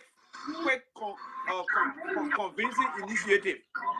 Yeah. Well, putting people to school, their children to school. Yeah. Which is the opposite of modern politics, where the man say, I will promise to do this for you. So, yeah, people mind from what I'm getting from you. If you go there and say, you know what, I will build you guys a school or well when you elect me, you're not going to win. You know, let me get one parable. You know what I can tell you? Because I heard it before and I heard it. They say, that true dry meat sweet. But I will be eaten till the meat get dry. By the time I'm finished voting for you, you forget about me. So let me eat right now. And you know, I sat up for long, I say, you know what, they're right. Because most of the people they have been voting for, when they get into that office, the next thing they in tinted glass, they pass by. I will tell you what the guy that did, the representative from District 17, what his name said, from Cape Man, your Vabo. He paid for his vote. I sat down with Kia Zulu. Kia Zulu told his people, he said, listen, y'all will have to give me break for 2 years. Kia Zulu paid people $5, $10. He said, I owe your jack after 2 years before I start doing the work in the District 17. So you can tell me nothing because I pay you guys for the vote. So, I sat up for long. I look at the guy and say, you serious? He said, yes. So you're telling me now that the population, the voters, they are all now like contractors. 60 or 65% of the voters in Liberia, I'm telling you, seriously. And I will tell you who the group. You see the market women? You see the market women? You see the young boys, the boys and who's selling in the street before. Forget about the Zogo, that's someone that get 4 or 5 cards. So I don't listen to them. I tell you, some of them have 2 or 3 cards in the pocket, voter registration card. They can sell one to you, they still get another one. The market women. But now, they live in different places. But for some reason, yes, the president do not control them how to vote. But the president wants you to come into that market and give certain things. Do certain things for the market people. Either you say, okay, no, I know most of your table broke here. I will go and take care of it. But on the day of the voting, they will tell you, say, well, you talk to the president, you talk to us. So, if you get money, I will tell you, according to our population, 20% of the Liberians in our country will listen to you and they will make a sound judgment and tell you, say, listen, Dapo, I can vote for you. I enjoy you, and because of that, I will vote for you. They get the other 20% who not too sure they won't vote for you, but then they know that that guy will not win. So it means every time that guy too. So they're in between, and the greedy ones. But the one who you see the keke boss there, the market women there, I'm telling you, according to the honest crook, you call them. Listen, I'm coming to pick you up today, election day. This is the boss that carrying you. When you finish doing your voting, you walk to the house here. There's a man standing over there going to give you $500 liberty. All I want you to do is to do the voting, because all of them get cell phone. All of them get cell phone. And do a selfie with a voting in your hand like this and bring it to me. So that's how Kias do one. So and now most of them put them on. So everything you say here is completely contrary to the principle of election. Yeah. So what can the political leader do? What can the current representative, both House and the Senate, do? What can the government of Liberia do to stop this kind of behavior? Can they do it? Do you think they're willing to do it? I don't think, because they in there already. They got their base. Let me tell you, they got their base already. So to stop it is a hard thing. Do you know where Muna Peno got all her voters from? They came from District 4. And which district she represent? She in District 9. How possible can that be? How possible can that be? But listen, that's what happened when I do now. I see my brother. Okay, after this election, 2023, there will be new registration. You know what I'm saying? 2023, there will be new registration. Right now, there's no new registration. So, all in District 4, most of them coming from they will come from Mount Barclay area, coming all the way. They get her about 4 buses on a day to register. She take the bus there. She got people there. They say, "Man, let's go. You're going to register in District 9. $5. They give you a $5. You get on the bus. You register in District 9. That's why you're going to do a registration. On the day for the election, there will be a bus coming here, and somebody in District 4 who coordinating everything. There will be a bus coming here, will pick you guys up. You will go to District 4 and District 9 and do your voting and come back." My man, I saw 16 years old with a voter registration card. The lady, you know what she told me? She said, "But any people want us to vote." So just to make sure that those listening to you right now and those that will listen to the podcast, I want to ask you this question. How do you know all these things here? Were you running for office or what? Okay, you know, I went to Liberia to run campaign for my brother. Okay. And I was heading everything. And I will tell you, I made a statement when I said, "What?" Your brother ran as one of the candidates? Independent. In the by-election. Okay, and this is how you got to. That's how I get to know all these things. Here. Good. Okay. Yes. I went to Liberia. I just want people to understand. I visited 17th district in Montserrat County. I spent 1 week in Todi. When I said Todi, my first time. That's why all ministers, I said, what I know now about Liberia, if I knew it before, I was not going to waste my time in the gun politics because it was already set. It was already done. We in America, we think, because the way people have election here, we think that high will be the same. I never knew, even into Todi, there's certain place of Todi, you got to go into bomb mines, in Kakata, bomb mines, then you come back into Montserrat. Rossville, I never knew you could enter Bombing Hills before you enter Rossville in Montserrat County. So just imagine that how I travel. Nobody said, "Oh, I saw money on the beach." No. And I sat with these people. There's a place called Bonat Farm. I went to Bonat Farm. This boy carried me and said, "Papi, I got about 2,000 voter registration cards." I said, "You're lying." He said, "When you pay me, they will come and vote for your brother." I said, "You lie." So I went to see. I saw voter registration card with my eyes. They got in a box. The leader, he said, "You see all these people, they voted in District 14, which is Vatan, Claratan area there." Okay. For Vamuma Conan. All right. I said, "What?" Thank you. That's how I know all these things. I have to call the lecture because you went almost quadruple your time. But thank you for the information. Very helpful. So I will tell you, if you go into Liberia, get ready to spend the money when you win. Then you can change. When you win, you can change their mind. I will say this to your face. I'm not running for public office. I'm a consultant. My man, go will support you. Okay. We'll support you. Thank you. Okay. All right. Wow. Guys, I got carried away, all right? So let me bring a few people in here. Those that were in the queue, I will bring you guys on, all right? Let me bring Thomas Awaji here. And then after that, I will bring you on if nobody come after Thomas, all right? Thomas, you heard our brother's story, man. So it's like from what I gathered from that thing, it's going to be difficult for the opposition to win. Because if the representative, they are all in a deal. The politics we're preaching here is going to take a long way to convince these people, and it got to be strategically positioned. We had to start from the classroom teaching to build our ethical standards. We had to engage the community to make sure that they really provide, we provide community leadership. And for the most part, we had to encourage investors. Whether you are a Liberian, forget about what Joe Weah is doing. Because what Joe Weah and the people from what I listen to and you listen to, if we think that the people will get frustrated and they will vote for us, you're getting it wrong because they already got their Trump card. Election time, they're going to pay all these people to vote for them. But I think one of the ways, like somebody said, I shouldn't give them the idea, but I have to do so. If you are a Liberian investor, you need to go and attack a job because their dependency is in your people's pocket and the people know how to play the game.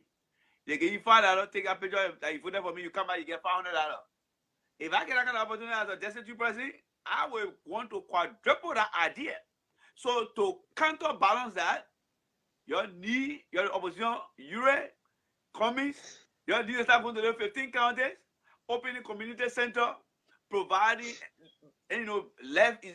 job opportunity to the people so that they can become independent mind. If not, I can guarantee them that that man will be there for another 12 years. The president now.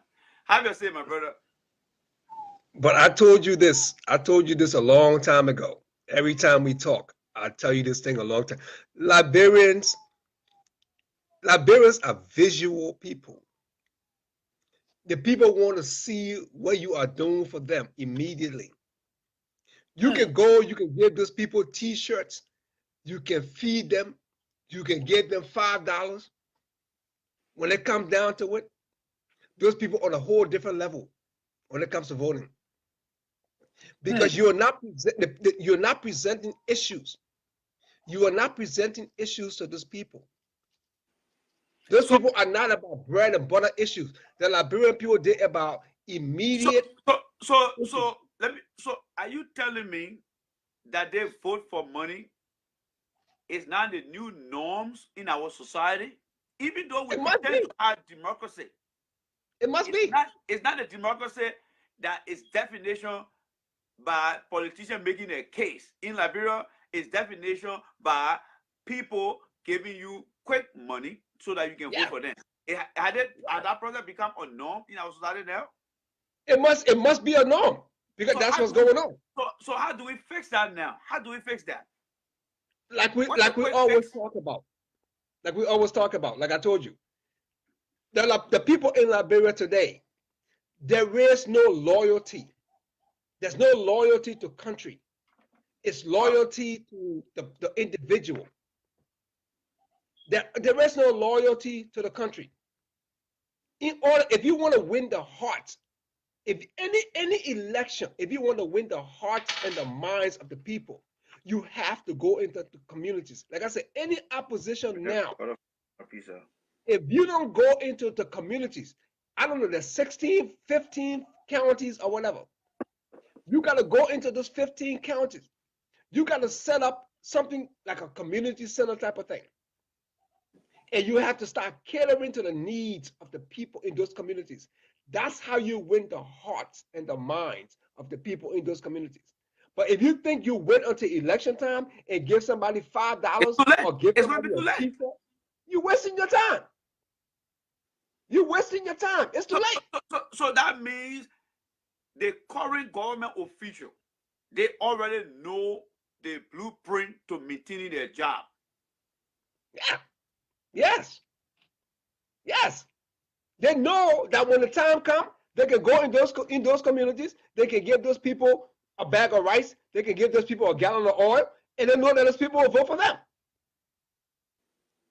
Wow. So let me tell you something. No matter what these people are saying, George Weah got this thing on lock.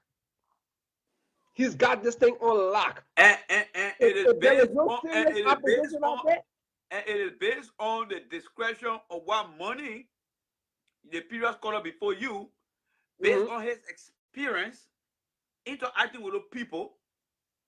Is that what you also considering that he got it all locked out based on that equation? You can interact with those people. You can interact with those people. You can give them $5. You can give them t-shirts. You can give them a bag of rice.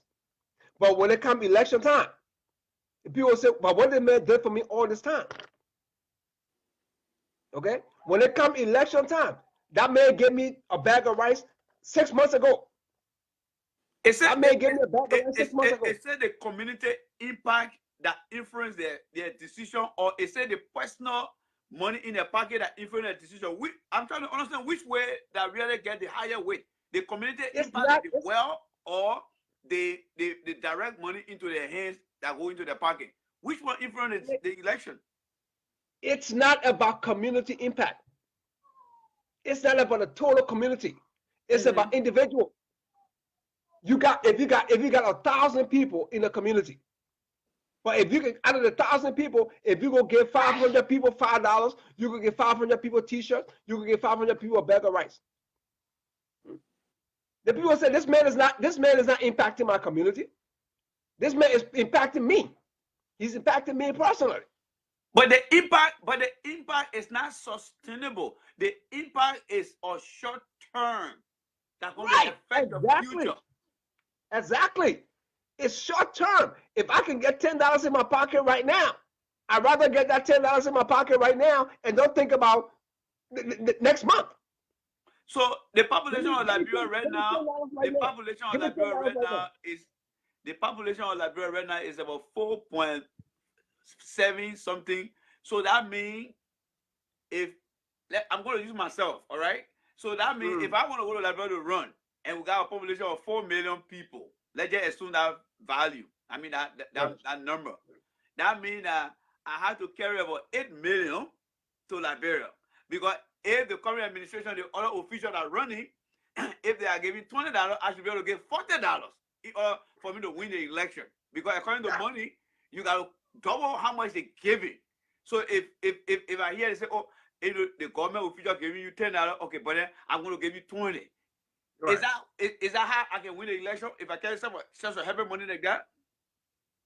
If you go, say for example, if you go to one community, say you go to Nuku Town. Yeah.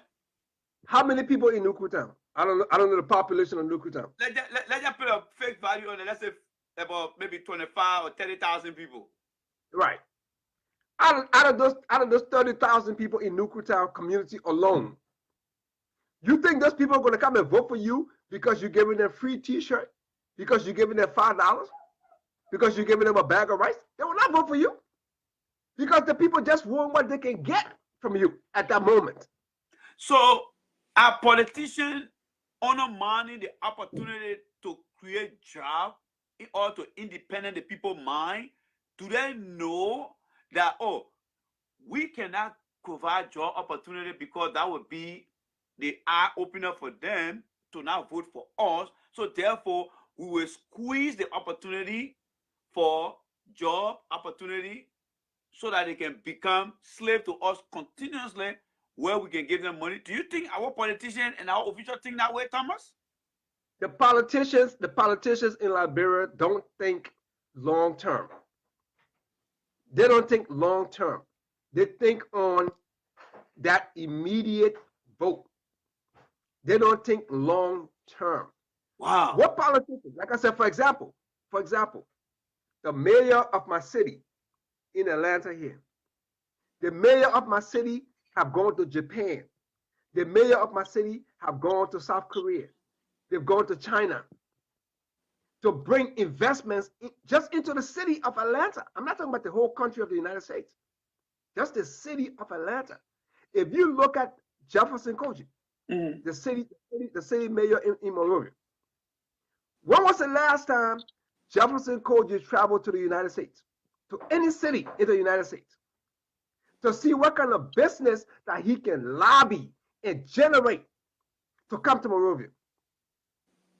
If anybody can answer me that question, because the people are not serious. The people don't think long term. They're not thinking long term. They're thinking what they can do immediate, for themselves. My fear here is, from what Money said tonight, and I will give Money, I would say he's the best caller that provided the best information, because I'm giving him that because he had an experience with the election in Liberia, and we had not had anyone who had really experienced the election that how Money did, and today he came back to tell the story. So I think what I'm getting from here, I don't think President Weah can be defeated easily. I don't think so. Because not at all. From what I'm hearing, right now the country is economically struggling. Politicians are holding on to their pockets. They don't want to, opposition are holding on to their pockets. They don't want to create job opportunity so that the people cannot be independent.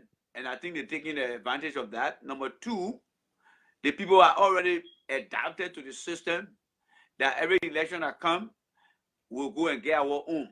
So they are not really voting for their future. They are voting for what they can get immediately. And knowing government around the world, government that always in power has the high rate, all right, or the highest opportunity, so to speak, to retain power. And with Right. the way the guys are voting in Liberia, I think it would take someone who is a billionaire to go and spend on a country population that is 4 million, and their annual budget, fiscal budget is about 5 million. You got to take almost quadruple of that money just to go to public office. So do you think the reason corruption is proliferating in our society, especially within government, is because at the end of the day, they will have to come and vote or ask for the people to vote. And in order for them to maintain that, they will have to bribe the people. And in order to bribe the people, they will have to keep getting money illegally. Do you think that's the equation there? And that's how, I mean, that's why we are the way we are. We have real corruption. If you bribe somebody to vote for you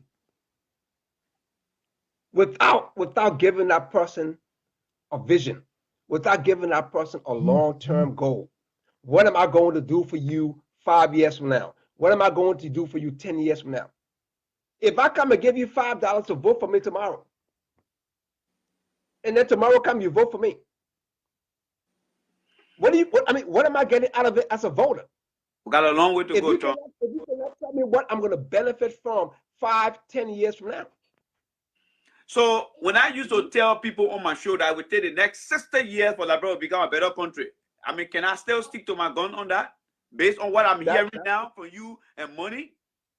That people are that 60-year thing worries me. It hurts me because but the fight to support that 60 years is in what you guys are saying.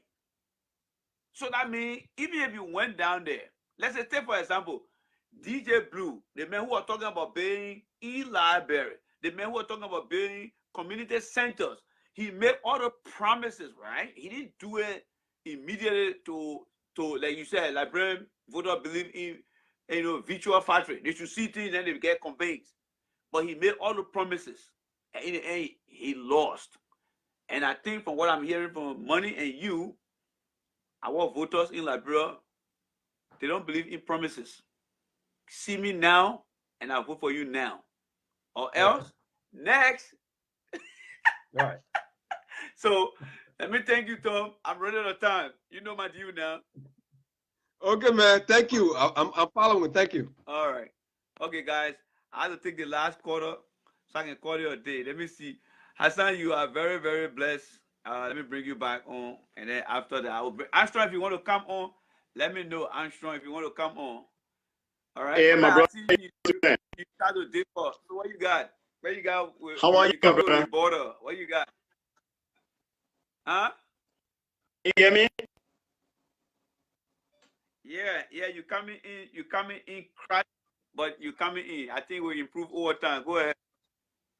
Okay, very good. Your colors are very, very bright tonight. They are all on track. We're not arguing with anybody because I don't look at what they are saying, but the point they are making. Yeah. They're all making sense here. I was in Liberia. I told you from the voter registration time till after the inauguration. I went to Liberia March of 2017. Okay. And I left Liberia in May of 2018. Wow. I was down there for 1 year plus. Yeah. So concerning district number 17, about KwaZulu. Okay. I was one of the campaign coordinator for KwaZulu. Okay. I was. So we did not bribe anybody. We strategized that campaign in a way that I can tell you we westernized it. We went to people while other people were paying them to vote for them. We were talking to them, convincing them.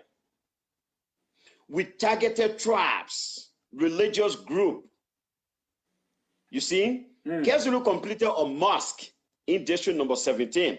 So he captured the minds of the Muslim community down there.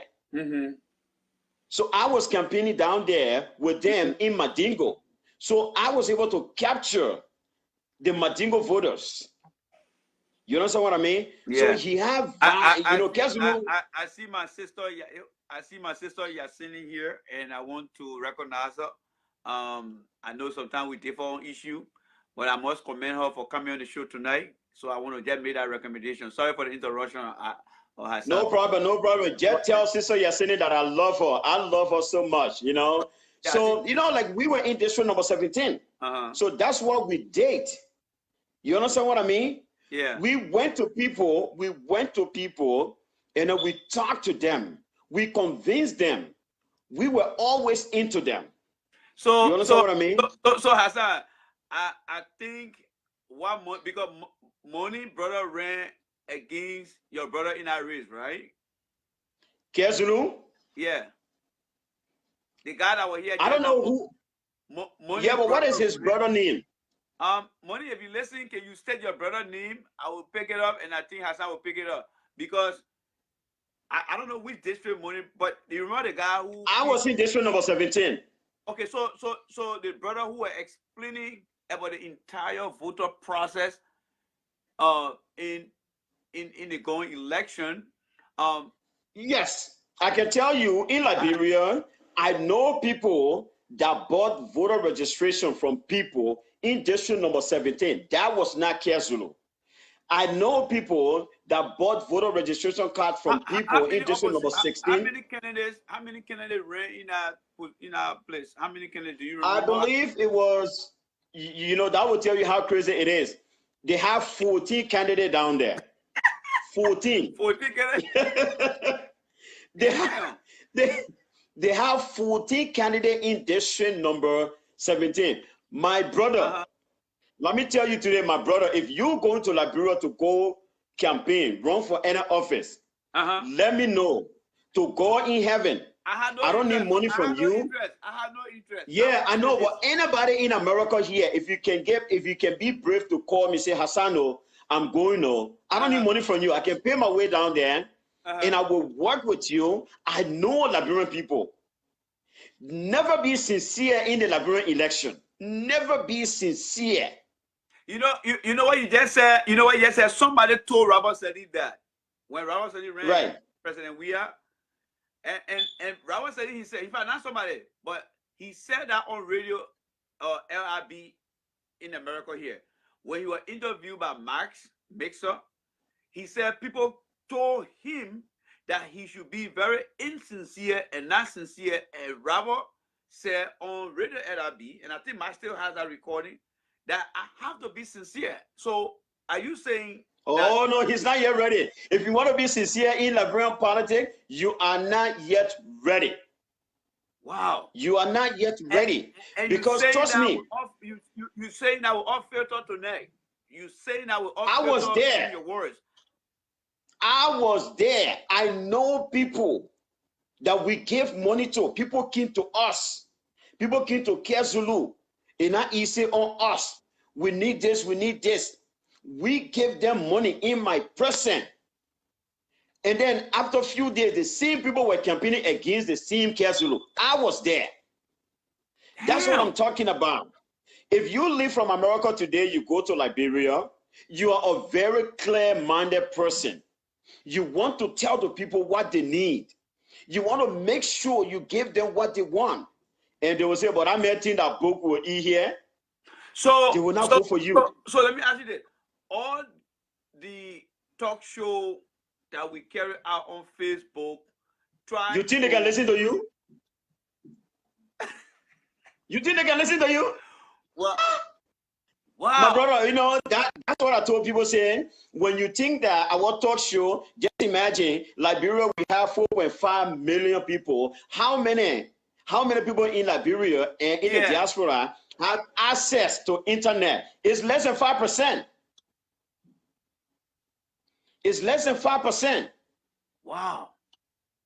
You understand what I mean? It's less than 5%. When I went to Liberia at the earlier stage, I really wanted to campaign as Westerner because we campaigned with Obama here. We campaigned with so many people. So we really wanted to use that strategy, tell our people what they need and how they can achieve that. But I realized that, and when you start speaking, they say, oh, that American born start speaking again. Oh, they think that America here, people gapping. They think that America here. But the biggest problem, our lawmakers' failure are caused by the ordinary citizen they are serving. How you would get $50,000 loan from somebody, run your campaign, won the election, and then you have to pay that 50,000 back. Instead of you investing that 50,000 to the well-being of the people, you will pay that 50,000 back. Let the people wait because you paid them. In Liberia, people selling their future for $5, $500 Liberian, $500 Liberian dollars. So how do we fix that as very good young population? The best way to fix that one, is to target the young people. We need to conscientize our brothers and sisters. Do we do that through the political parties, the opposition, or do we do it through the local organization like the EF, the local organization, women committee, elders committee, youth leadership in various districts. And which area are we targeting? Because from what I listened to from you guys, one of the top indicators that driving them to vote the way they're voting is high level of unemployment that gave opportunity to poverty. So should we focus on how to make them independent by providing some economic opportunity? Is that will be something that will be yes, my brother, this is a problem. I'm not saying here that I am supporting the cash violence. I am telling you what I witnessed as a person in Liberia. I was in a political vanguard. I was right there. I was not just listening. When I was in Liberia, I was not active on Facebook because we were having meetings from one area to another. I remember that. I came a time I started. Very good. Yes.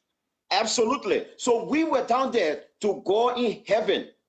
I call people, I talk to them. I say, I did not leave America to come here and campaign for money. I can do that one for anybody. I did it for KZulu. KZulu never gave me $1. And this is how we won district number 17. We targeted those bases. So your strategy for KZulu team was based on constant communication at all times. With people. They have intellectual centers now in every district, multiple intellectual centers where you will go down there and buy attire and have other things. You understand what I mean? So we went there, we talked to people from various intellectual, like I was a Harvard University graduate candidate at that time, young, people wanted to see me. Oh, they're both going to the same school, and Joseph Salif went to, so they wanted to hear from me. Hold on there now, hold on. So, don't you think that changed the dynamic because Liberian minds are so focused on Ivy League? So when they saw that, oh, Ellen went, but there's a guy, Randy, who maybe go to Liberia. He's a graduate of University of Denver, where Constellation went, and a Harvard guy. So we will focus more on the Harvard guy. Don't you think that what happened in the case of money? That's what happened. That's so how do we fix that? So how do we fix that problem? Because in the United States here, we don't look at those things like that. They don't look at that. How do we fix it down there now? Yeah, but that is what I'm saying now. You and I, and Big Brother Josefu Thomas and other people, we can work together and use one single message. Liberians first. Liberians first. To let these people know that it's not about buying voter card. It's not about buying voter card from voters. And we should tell the voters that if somebody can pay $15, $5 for your voter card, which means you are selling your future for $5 United States dollars. Casually and now we are very, very close.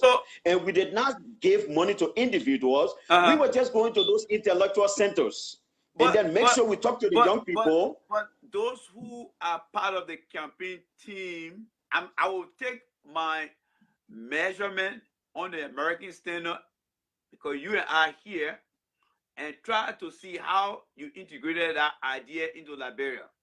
So when you say, I can run anybody campaign with all pay, and I know that there is something inside for you that you will get later on. So, let me just make this clarification. I don't know, Mr. Or Sister Alexander Yala. Yeah. I did not say that we gave money to people. I said we did not give money to people, but I know people from District 17 that were giving money to people. I did not say we give money to people. No. So we did not use the cash violence, but I know candidates that purchased voter registration cards from people. I was there. But the Kezulu pay member of his staff that were on the team, did he pay them? We were all volunteers. Trust me, we were all volunteers.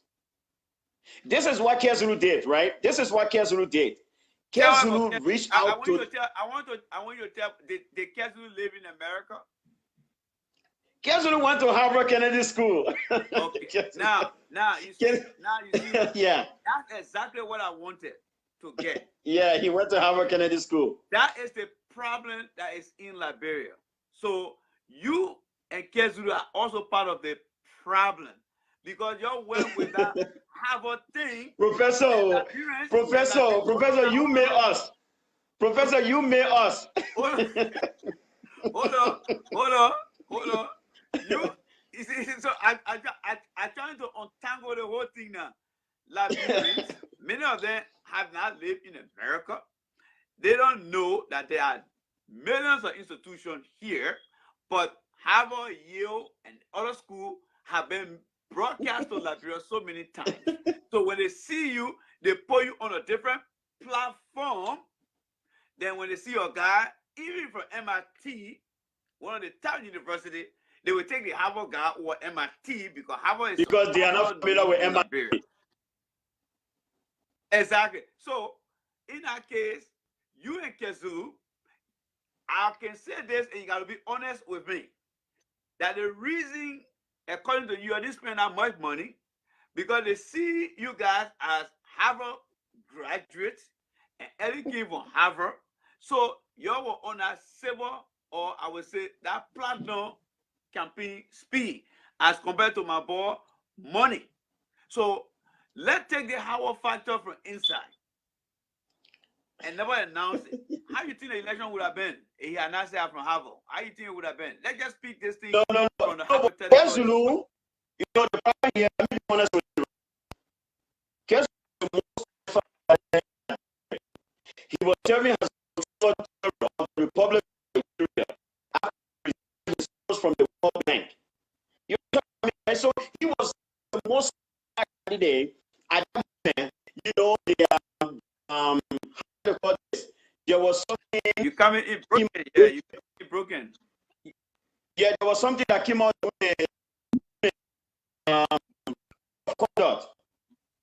code of conduct. Yes,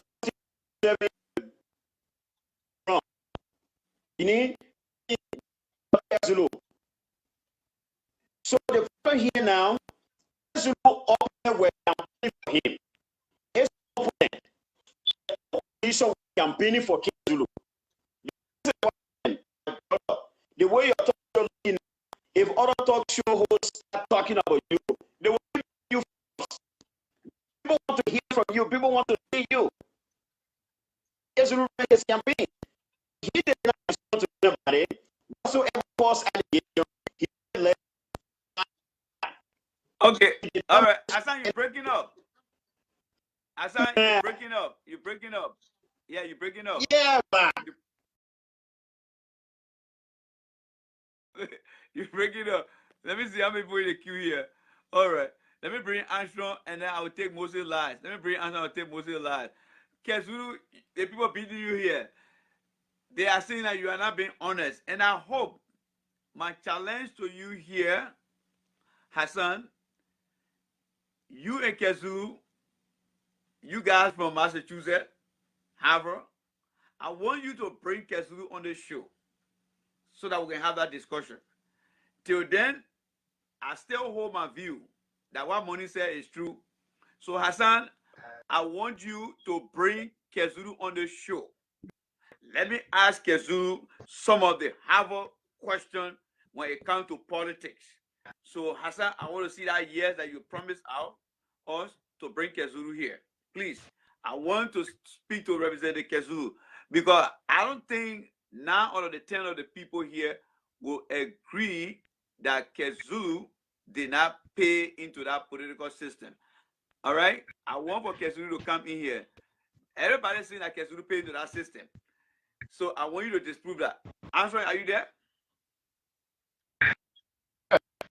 I think my phone are giving the problem now. Armstrong, are you there? Okay, Armstrong, hang up. Hang up. Let me try to eye you on. Yeah, okay, good, Hassan. Sorry, I think my phone is the one that gave me all the glitch right now. Oh, Armstrong, there you are. Can you hear me, Armstrong? Armstrong, can you hear me? Okay, he's making some adjustment. But if you, Armstrong, can you tell yourself also I can eye you on? Hassan, I want you to bring, I'm traveling down to Kentucky. Can we do that by God's grace next Saturday or Sunday?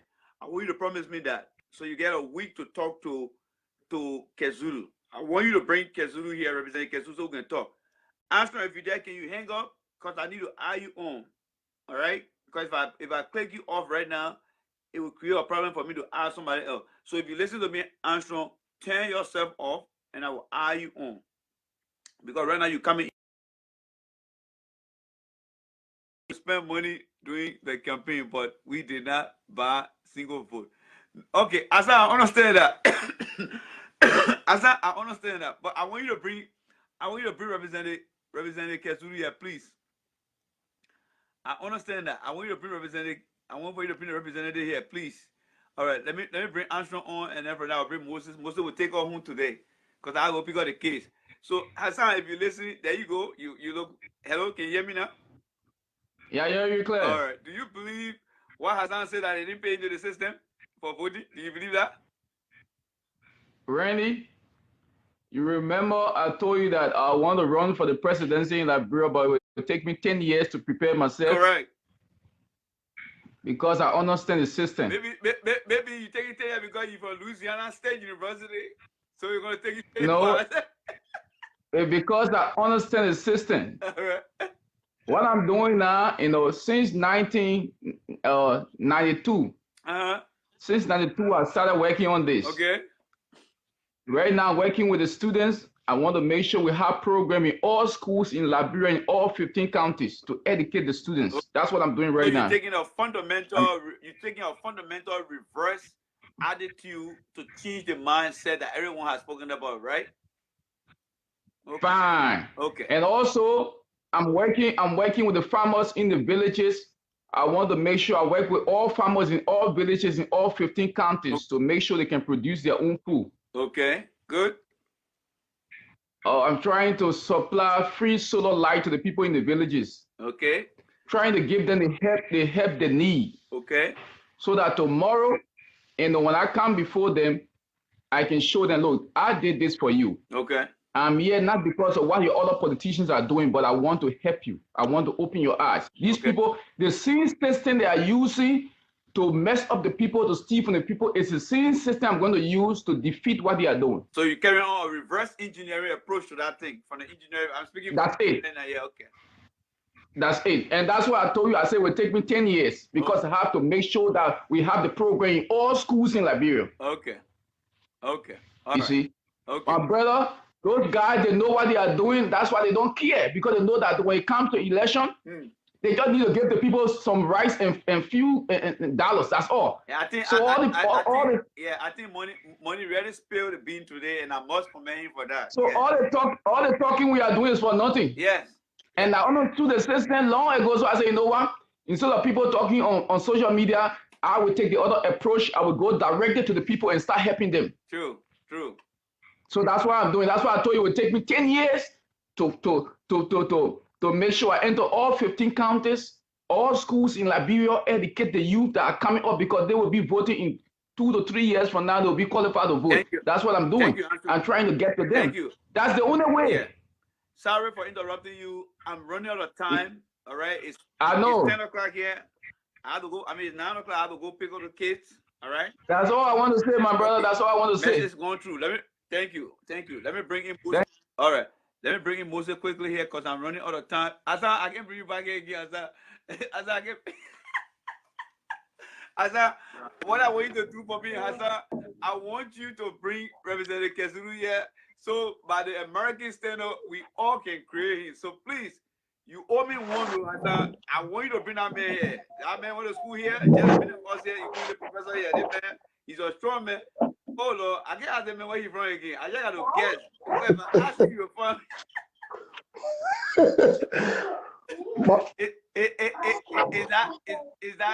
Is that Texas or Arizona?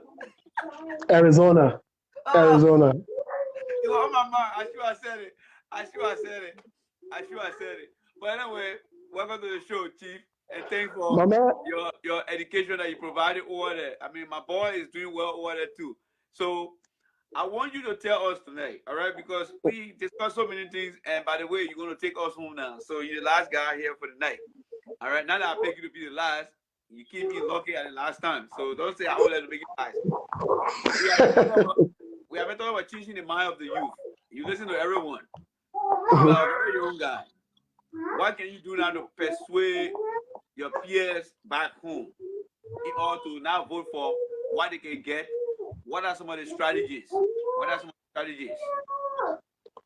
First of all, I'd like to say thank you so much for the platform, and I want to say happy belated birthday. Actually, yesterday, I meant to call you, but you see my new t-shirt, my program for me. My people in my working place celebrating my birthday and all. Yeah, when they put it, those people call me in the office. I got a call. The secretary called me, and I went in the conference room. They said we got a quick meeting. When I got there, the whole room was dark.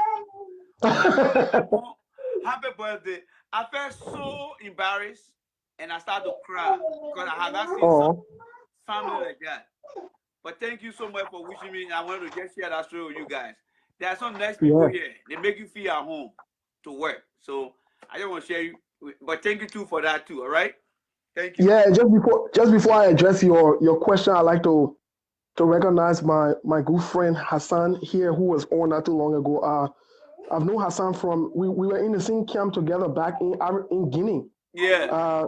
Back in the days when I used to play football, I think Hassan was on my cheering squad. Okay. Yeah, but you know, I do miss this man. He's always been a good guy. You know, very very intelligent, very wise. So I want to commend him and respect him for keeping that trajectory. Yeah. However, let me address your question, and I'll address your question. I don't want you to say from a psychological standpoint again, but I want to address it as a Liberian. I think one of the first things we have to do is to provide education to our people. True. Because you see, education has the potential and the ability of providing knowledge and exposure to some extent. Mm-hmm. So I think the very first route I would like to go in, if I will approach the youth of Liberia, is to provide education. But not only that, one of the things I would like to do before I take any other step apart from education is to be able to understand the minds of the young people there.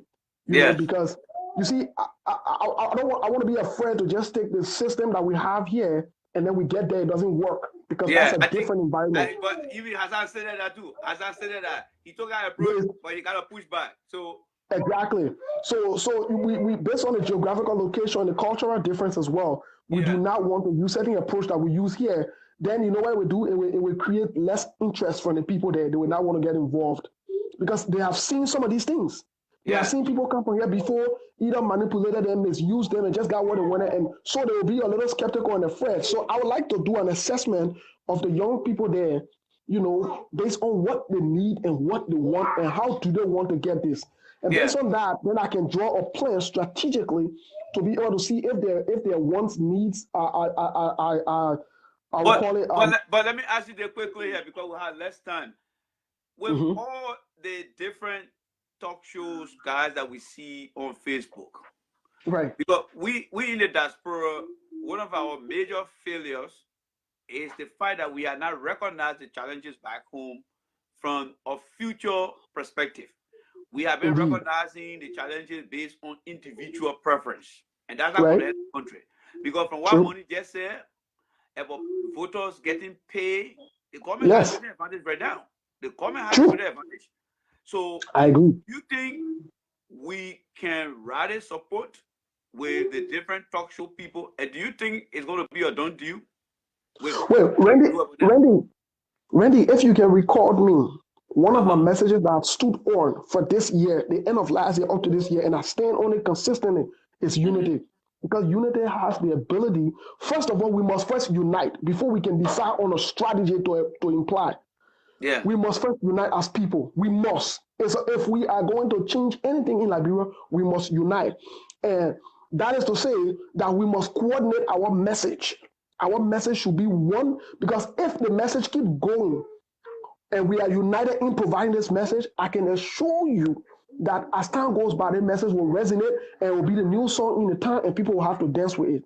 But if we are divided, then it will pose a serious problem, threat, and confusion for the people on ground as well. So I think the very first approach is that we should unite first and decide on which message we want to send out to the people. Unity is the way forward first. You know, then when we unite and come to the table, then I can ask you, Randy, ask Hassan, ask Costa, ask Prophet Key, ask Yasendi, ask Chief Colley. Gentlemen, what message are we sending to our people back home today? Let's coordinate this message, because if you are coming on, and this is one of the things that I pray every day that I will see, the unity starts from here, and we disseminate the information to our people back home. Do you think? Okay, my final question: do you think all the people you are listed, can they look upon themselves and forget about the politician that represented George Weah and find a better candidate to beat George Weah? Do you think that can be possible? Because that was the key thing in tonight's discussion. I am saying those four politicians, they are done their fair share. If they are in America here, they will not be representing the party anymore based on the standards. Okay. Now I'm saying from 1968 to 1980, there are many Liberians who have acquired better education, more joy experience in very diverse backgrounds. Can we begin to plan and get a better candidate that will take on George Weah, other than those four people? Well, in the context of better candidate, you got to be able to specify some things, because it could be better candidate in my view could be age. Could be limited to age, it could be limited to education. So can you specify what you mean by better? I just gave you the range from 1968 to 1980. Those are born between there. Right. And we found a candidate, because if you look at that range, there are many Liberians from 1968 or 69 to 1980. They are not 60 years old. They are under 60. They are under 50. Right. Can we look for somebody in our group that align with today's generation that they can use to go against President Weah, other than looking at the four politicians? Can we unite on that? Because first of all, we are the youth. We have confidence. We should build confidence in ourselves. Right. First of all, I like to answer your question by saying the idea of looking for a new candidate, in my view, at this junction, at this point, the idea of looking for a new candidate will create another opportunity for Liberian people to say, we don't know this person, we are not used to this person. Hold on. Let me answer as you have asked me. Let me lay my point, because I will not suggest or suppose the idea of looking for a new candidate. However, I will suggest and suppose that we get a young man on board now. We get a young man or a young lady on board now that will start the process of working with the people, gaining the confidence of the people, start doing something tangible, start making impact in a way that they will resonate in the mind of the people. While we are forming unity to support this person, then when we get to 2020, we can come to the table and say, you know what, oh man, your own or this other person, let's position this young face. I don't want us to rush with this idea of presenting a young person, because you see, one of the things we will face problems with is if you present a young person that is not knowledgeable, that has no experience, it will become a same problem. Then you know what? I will rather judge. We are be there because that person might make worse mistake not understanding the intertotals, and not understanding how to be able to run a government or how it is structured. Okay. So I suggest let's push a young person in front to work with the people. In all fairness to you, I did not state the question right to you. Okay. When I spoke about young generation, you get Darius Dillon, right? You got Melvin Page, you got Orisha Gu. These are young people in a different political party. True. And I don't know when you joined the show, but these are people that we're talking about. Okay. Because they are in the party, they are on the ground, they understand the culture. So as far as the other element you add in there to make them more popular in the eyes of the Liberian people, yes, they are already popular. So when I posted the question to you, I did not specify the subjects in that question.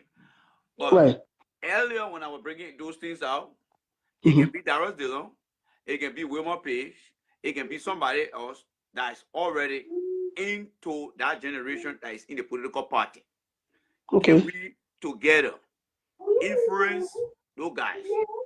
Unite, talk to the economic freedom boys, talk to the Liberian students, and those guys, can they find among themselves who is the right person that will come now, meet the generation that we're talking about, how we can come? Because in my opinion, and I will tell you this, based on what I said earlier and based on what I heard from Money and from Thomas, the way the advantage the government got in Liberia, and the way the people are voting, you pay me, I go vote for you.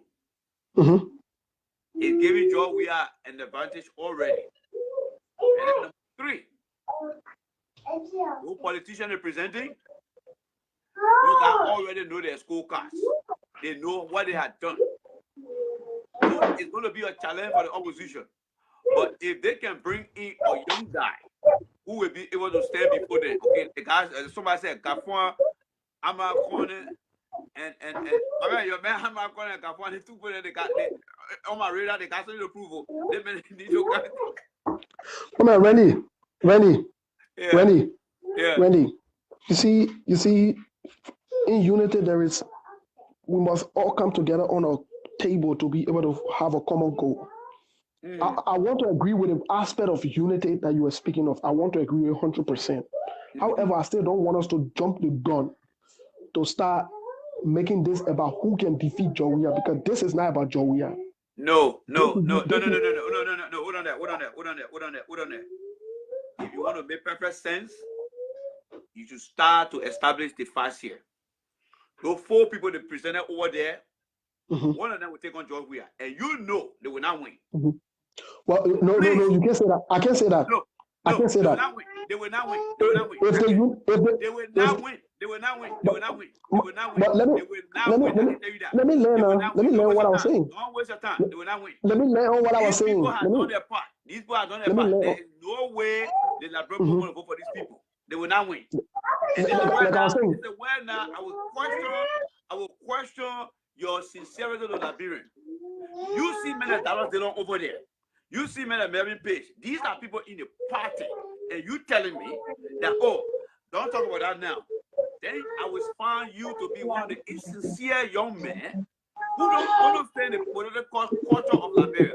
You got a bunch of people who the Liberian people deny. And you standing here telling me that, don't do this. Let me refer to you. You see, some of the things that you guys can do.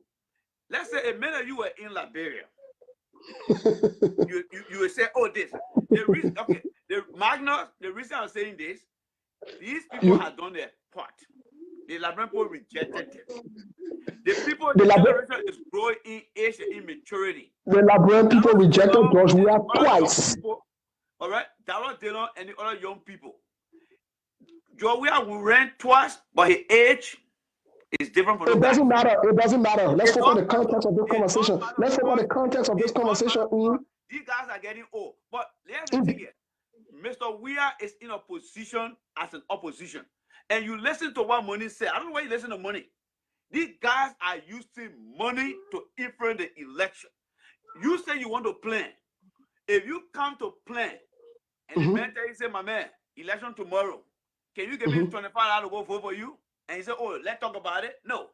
The way you can reduce that mindset is to bring people that look like them and begin to convince them.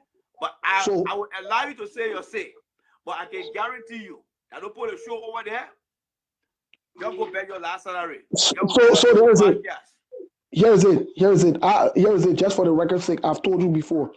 I've never contributed to any political party. I'm not part of any political party. No Liberian man will tell me nothing. I don't trust. It doesn't matter. It doesn't matter to me. I can trust. It doesn't matter to me. But let's get back on the record. Let's get back on the record. I run out of time now. So quickly, 1 minute. 1 minute. 1 minute. Let's get back on the record. Again, I go back to my previous statement. I don't think the goal should be about defeating John Weir. Because if that is a goal, then we could have different people coming up and saying they want to run and they want to run. Like I said before, that's why you never let me to land. Like I said before, I think establishing the first thing we should do is the unity, getting everybody to come on the table. Then we can make a decisive decision on who we want to push. However, I stand with my comment that it is important for us to bring the young people on board. It is important for us to bring young people on board and introduce them to the party, give them the ability to be able to acquaint themselves with the people that go. Then, at least, when that, let's say, for example, Mela Darrell Delon right now, if you get Darrell Delon to be part of, let's say maybe the coalition that they have right now, and he's playing the key in a strategic role, and these other guys are grooming him, and pushing him to some of the riders. He's going there, he's speaking, he's making impact, he's making influence, he starts to gain ground. Don't you think strategically this is where we are headed? Instead of sitting on this thing and say, let's push Darrell Delon. No, let's relax, unite, bring Darrell Delon there and the other young people on board, see their ability and what they bring to the table, groom them. Come in 2023, then we'll make a final decision and put our support behind it. This is my point. I am not saying young people shouldn't go. I'm not saying young people shouldn't go. But I don't want us to rush the gun and go get and say, let everybody pop there, let everybody other people. Thank you. You know, you for a state that have failed senators that did not win in the American politics. So I understand your point. All right? We from the East Coast here, we have produced a president in this place here. My man. Thank you. I love your idea, though. My man, that's all we need to do. That's all we need to do. No, because the truth of the matter, your point is well taken. Every idea will make sense. Your point is well taken. There are some things that you say that make sense, and I agree with that. You know the truth. You know the truth. You know the truth. Let me just be very frank with you. We cannot just jump on and get rid of the puppy then. But we need to bring somebody strategically. Mama, I'm speaking from a psychological standpoint. You know what you need to do? No. You need to go by and listen to the show. Then when you come to what you're saying, and then you say, oh, I think I need to call my man, not only for, post birthday, but I think I got the idea. So I will encourage you to go by and listen again. And then we'll meet next time. Let's compare notes. All right? No, most definitely. All right, thank you. All right. All right, bro. Okay, ladies and gentlemen, I'm coming to the end of the show. Now I got to go. But here is my point. The youth in the country need to build a self-confidence. Darrell Dillon been in that party for a very long time. Mr. Dillon, not that I'm campaigning for him, but I'm going to give you a perfect example. Mr. Dillon has worked in every fabric of that Liberian government. I see Gaffon here too. I see Amara Corner. But these guys, they have some issue that they are yet to clear up when it comes to me. And I hope you can also bring the guy here too, Hassan. I want you to bring Mr. Gaffon here. I want you to bring Mr. Corner here. Because these guys, when I watched them under the Eddie administration, there was some little, when you put somebody on the infrared or when you do a scan or CAT scan or MRI, I've seen some images on these guys that I'm yet to convince myself that those things are part of their system. No. Until they can come here, I will still have issue with them. So if you want to do yourself a favor, tell how you promised me to get Mr. Representative Kezuria, they can come here. I don't have to take any course. I can block anybody, but I want to interact with them. All right? I want to interact with them. Amara Corner was here when I was doing my undergraduate program at Temple. He was at Drexel. So I know him very well. I don't know Gaffon. But I want you to bring those guys in here. Let me talk to them. Because what is on my mind, or what the things that are on my mind for them, I'm sure many of these guys have that same thing. And when they come here, we'll be able to ask that question. So as far as Gaffon any guy go, they have some tinted thing on their character that I will be fair to you here. All right? Because one of the questions I want to ask Amara Pone, he paid off his student loan at Drexel, one of the most expensive Catholic university. And he want to be politician, he had to tell the Liberian people that, Hassan, let's be fair here. See what your man Kezulu, how he went to Harvard, want to know. Because you know what? This man called Barack Obama, when he became president, he had just finished paying his loan off. And we had know that because he told the people of Liberia, I mean the people of the world and the American people. That's the standard I want to hold these people up to. So bring let's bring our fellow Liberian brothers, and I will ask them those questions and let them provide. Hassan, I believe in the youth. Most of them has been in Akode for a very long time. And if you say we shouldn't go and stand before we are, there are people complaining about we are behavior. So you allow we are to continue that behavior. We all check him for the 6 years he's going to spend there, and yet want to start breeding people. No. We need to empower the youth of Liberia to make them to feel important in our country. By right, the age of 35 is the basic age to run for president in Liberia. These guys that they presented the other time, they have what? Let's say what? Remember, student loan can be waived. Oh my man, you know you myself. Student loan can only be waived if you work in the government. If you go on a Peace Corps volunteer. So as I don't go there, trust me. I've been there and I've done that many times. That's how student loan can get waived. Amara Pone did not work on any volunteer role to pay student loan here. I mean to get a student loan erased. I got a friend that worked in Delaware, New Jersey with the state government. That loan has not been waived yet. I still owe my loan from Denver. Denver is a private, so as I don't go there, trust me. I've been there and I've done that many times.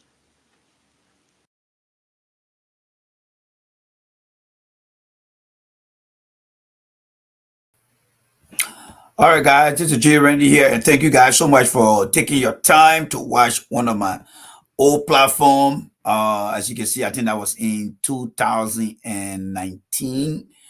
Yes, that was in 2019 when I did that podcast. So you can see the difference. So that was me in 2019. Many of you guys who watched the show from the beginning, you saw how many people I talked to on the platform. So we've been doing this thing for a very, very long period of time, guys. Yes, we have been doing the thing for a very long period of time. So you saw them over there. All the guys you see passing around today, running the different shows. We had done it in the past. We will continue to do it. And we are not even started yet. Yes, we haven't started yet. We are still in the game. We are still in the game. And we'll continue to do more. So give me your feedback. Tell me how you and what your feedback in regards to the show. Yes, let me know. Yes, so let me know what your take on that. And but that was one of my beautiful conversation there that I had with many of the young guys today that you find around here today. So that tells you that I've been working with you guys for a very long period of time, and I do know them very well. And yes, I do know them very well. So this show was pre-recorded. That show was pre-recorded. Now I'm live. And I just want to let you guys know I had a little obligation today, so I couldn't come on and to actually do the real show or the live show. But tomorrow, hopefully, we'll be back. We'll be back with another exciting conversation. So the way we are, ladies and gentlemen, there where we are. All right. So and then thought and then feedback. Philip Namwe, you still here? Philip Namwe, are you still here? You say you wanted to come on. And where's my man Philip? Philip Namwe, you still here? Is Philip Namwe still here? Let me see the comments here. Philip, are you still here? I just want to just say a few things because I saw you say you wanted to come on here and he said he wanted to come on here and stuff like that, so, but I will not, if you're still here, we'll not take you today. Yes. Because we got places to go. Yes. And we got things to do. We got people to meet. All right. Yeah, we got things to do. We got places we got people to meet and stuff like that. So thank you guys so much. We are going to be back here tomorrow, right? So see you guys. I'll be back here tomorrow to join you guys again. So have a blessed day and God bless you guys. Let me see who all here were watching here today. I see my man Pios. Pios was here today. I see my man D Black. I see Toga Rabo.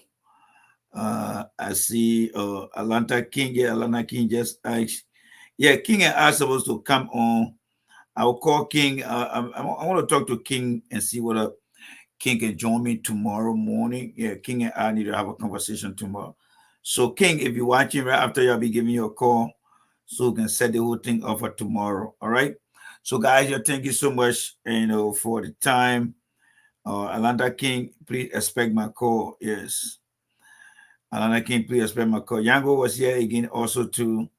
Yes, I see Yango here today. Yango was also here. So many people I see here today. But thanks to you guys, and have yourself a pleasant good night. I'll see you guys tomorrow. All right. So this part of the show is live. People want to listen to our broadcast from the last time.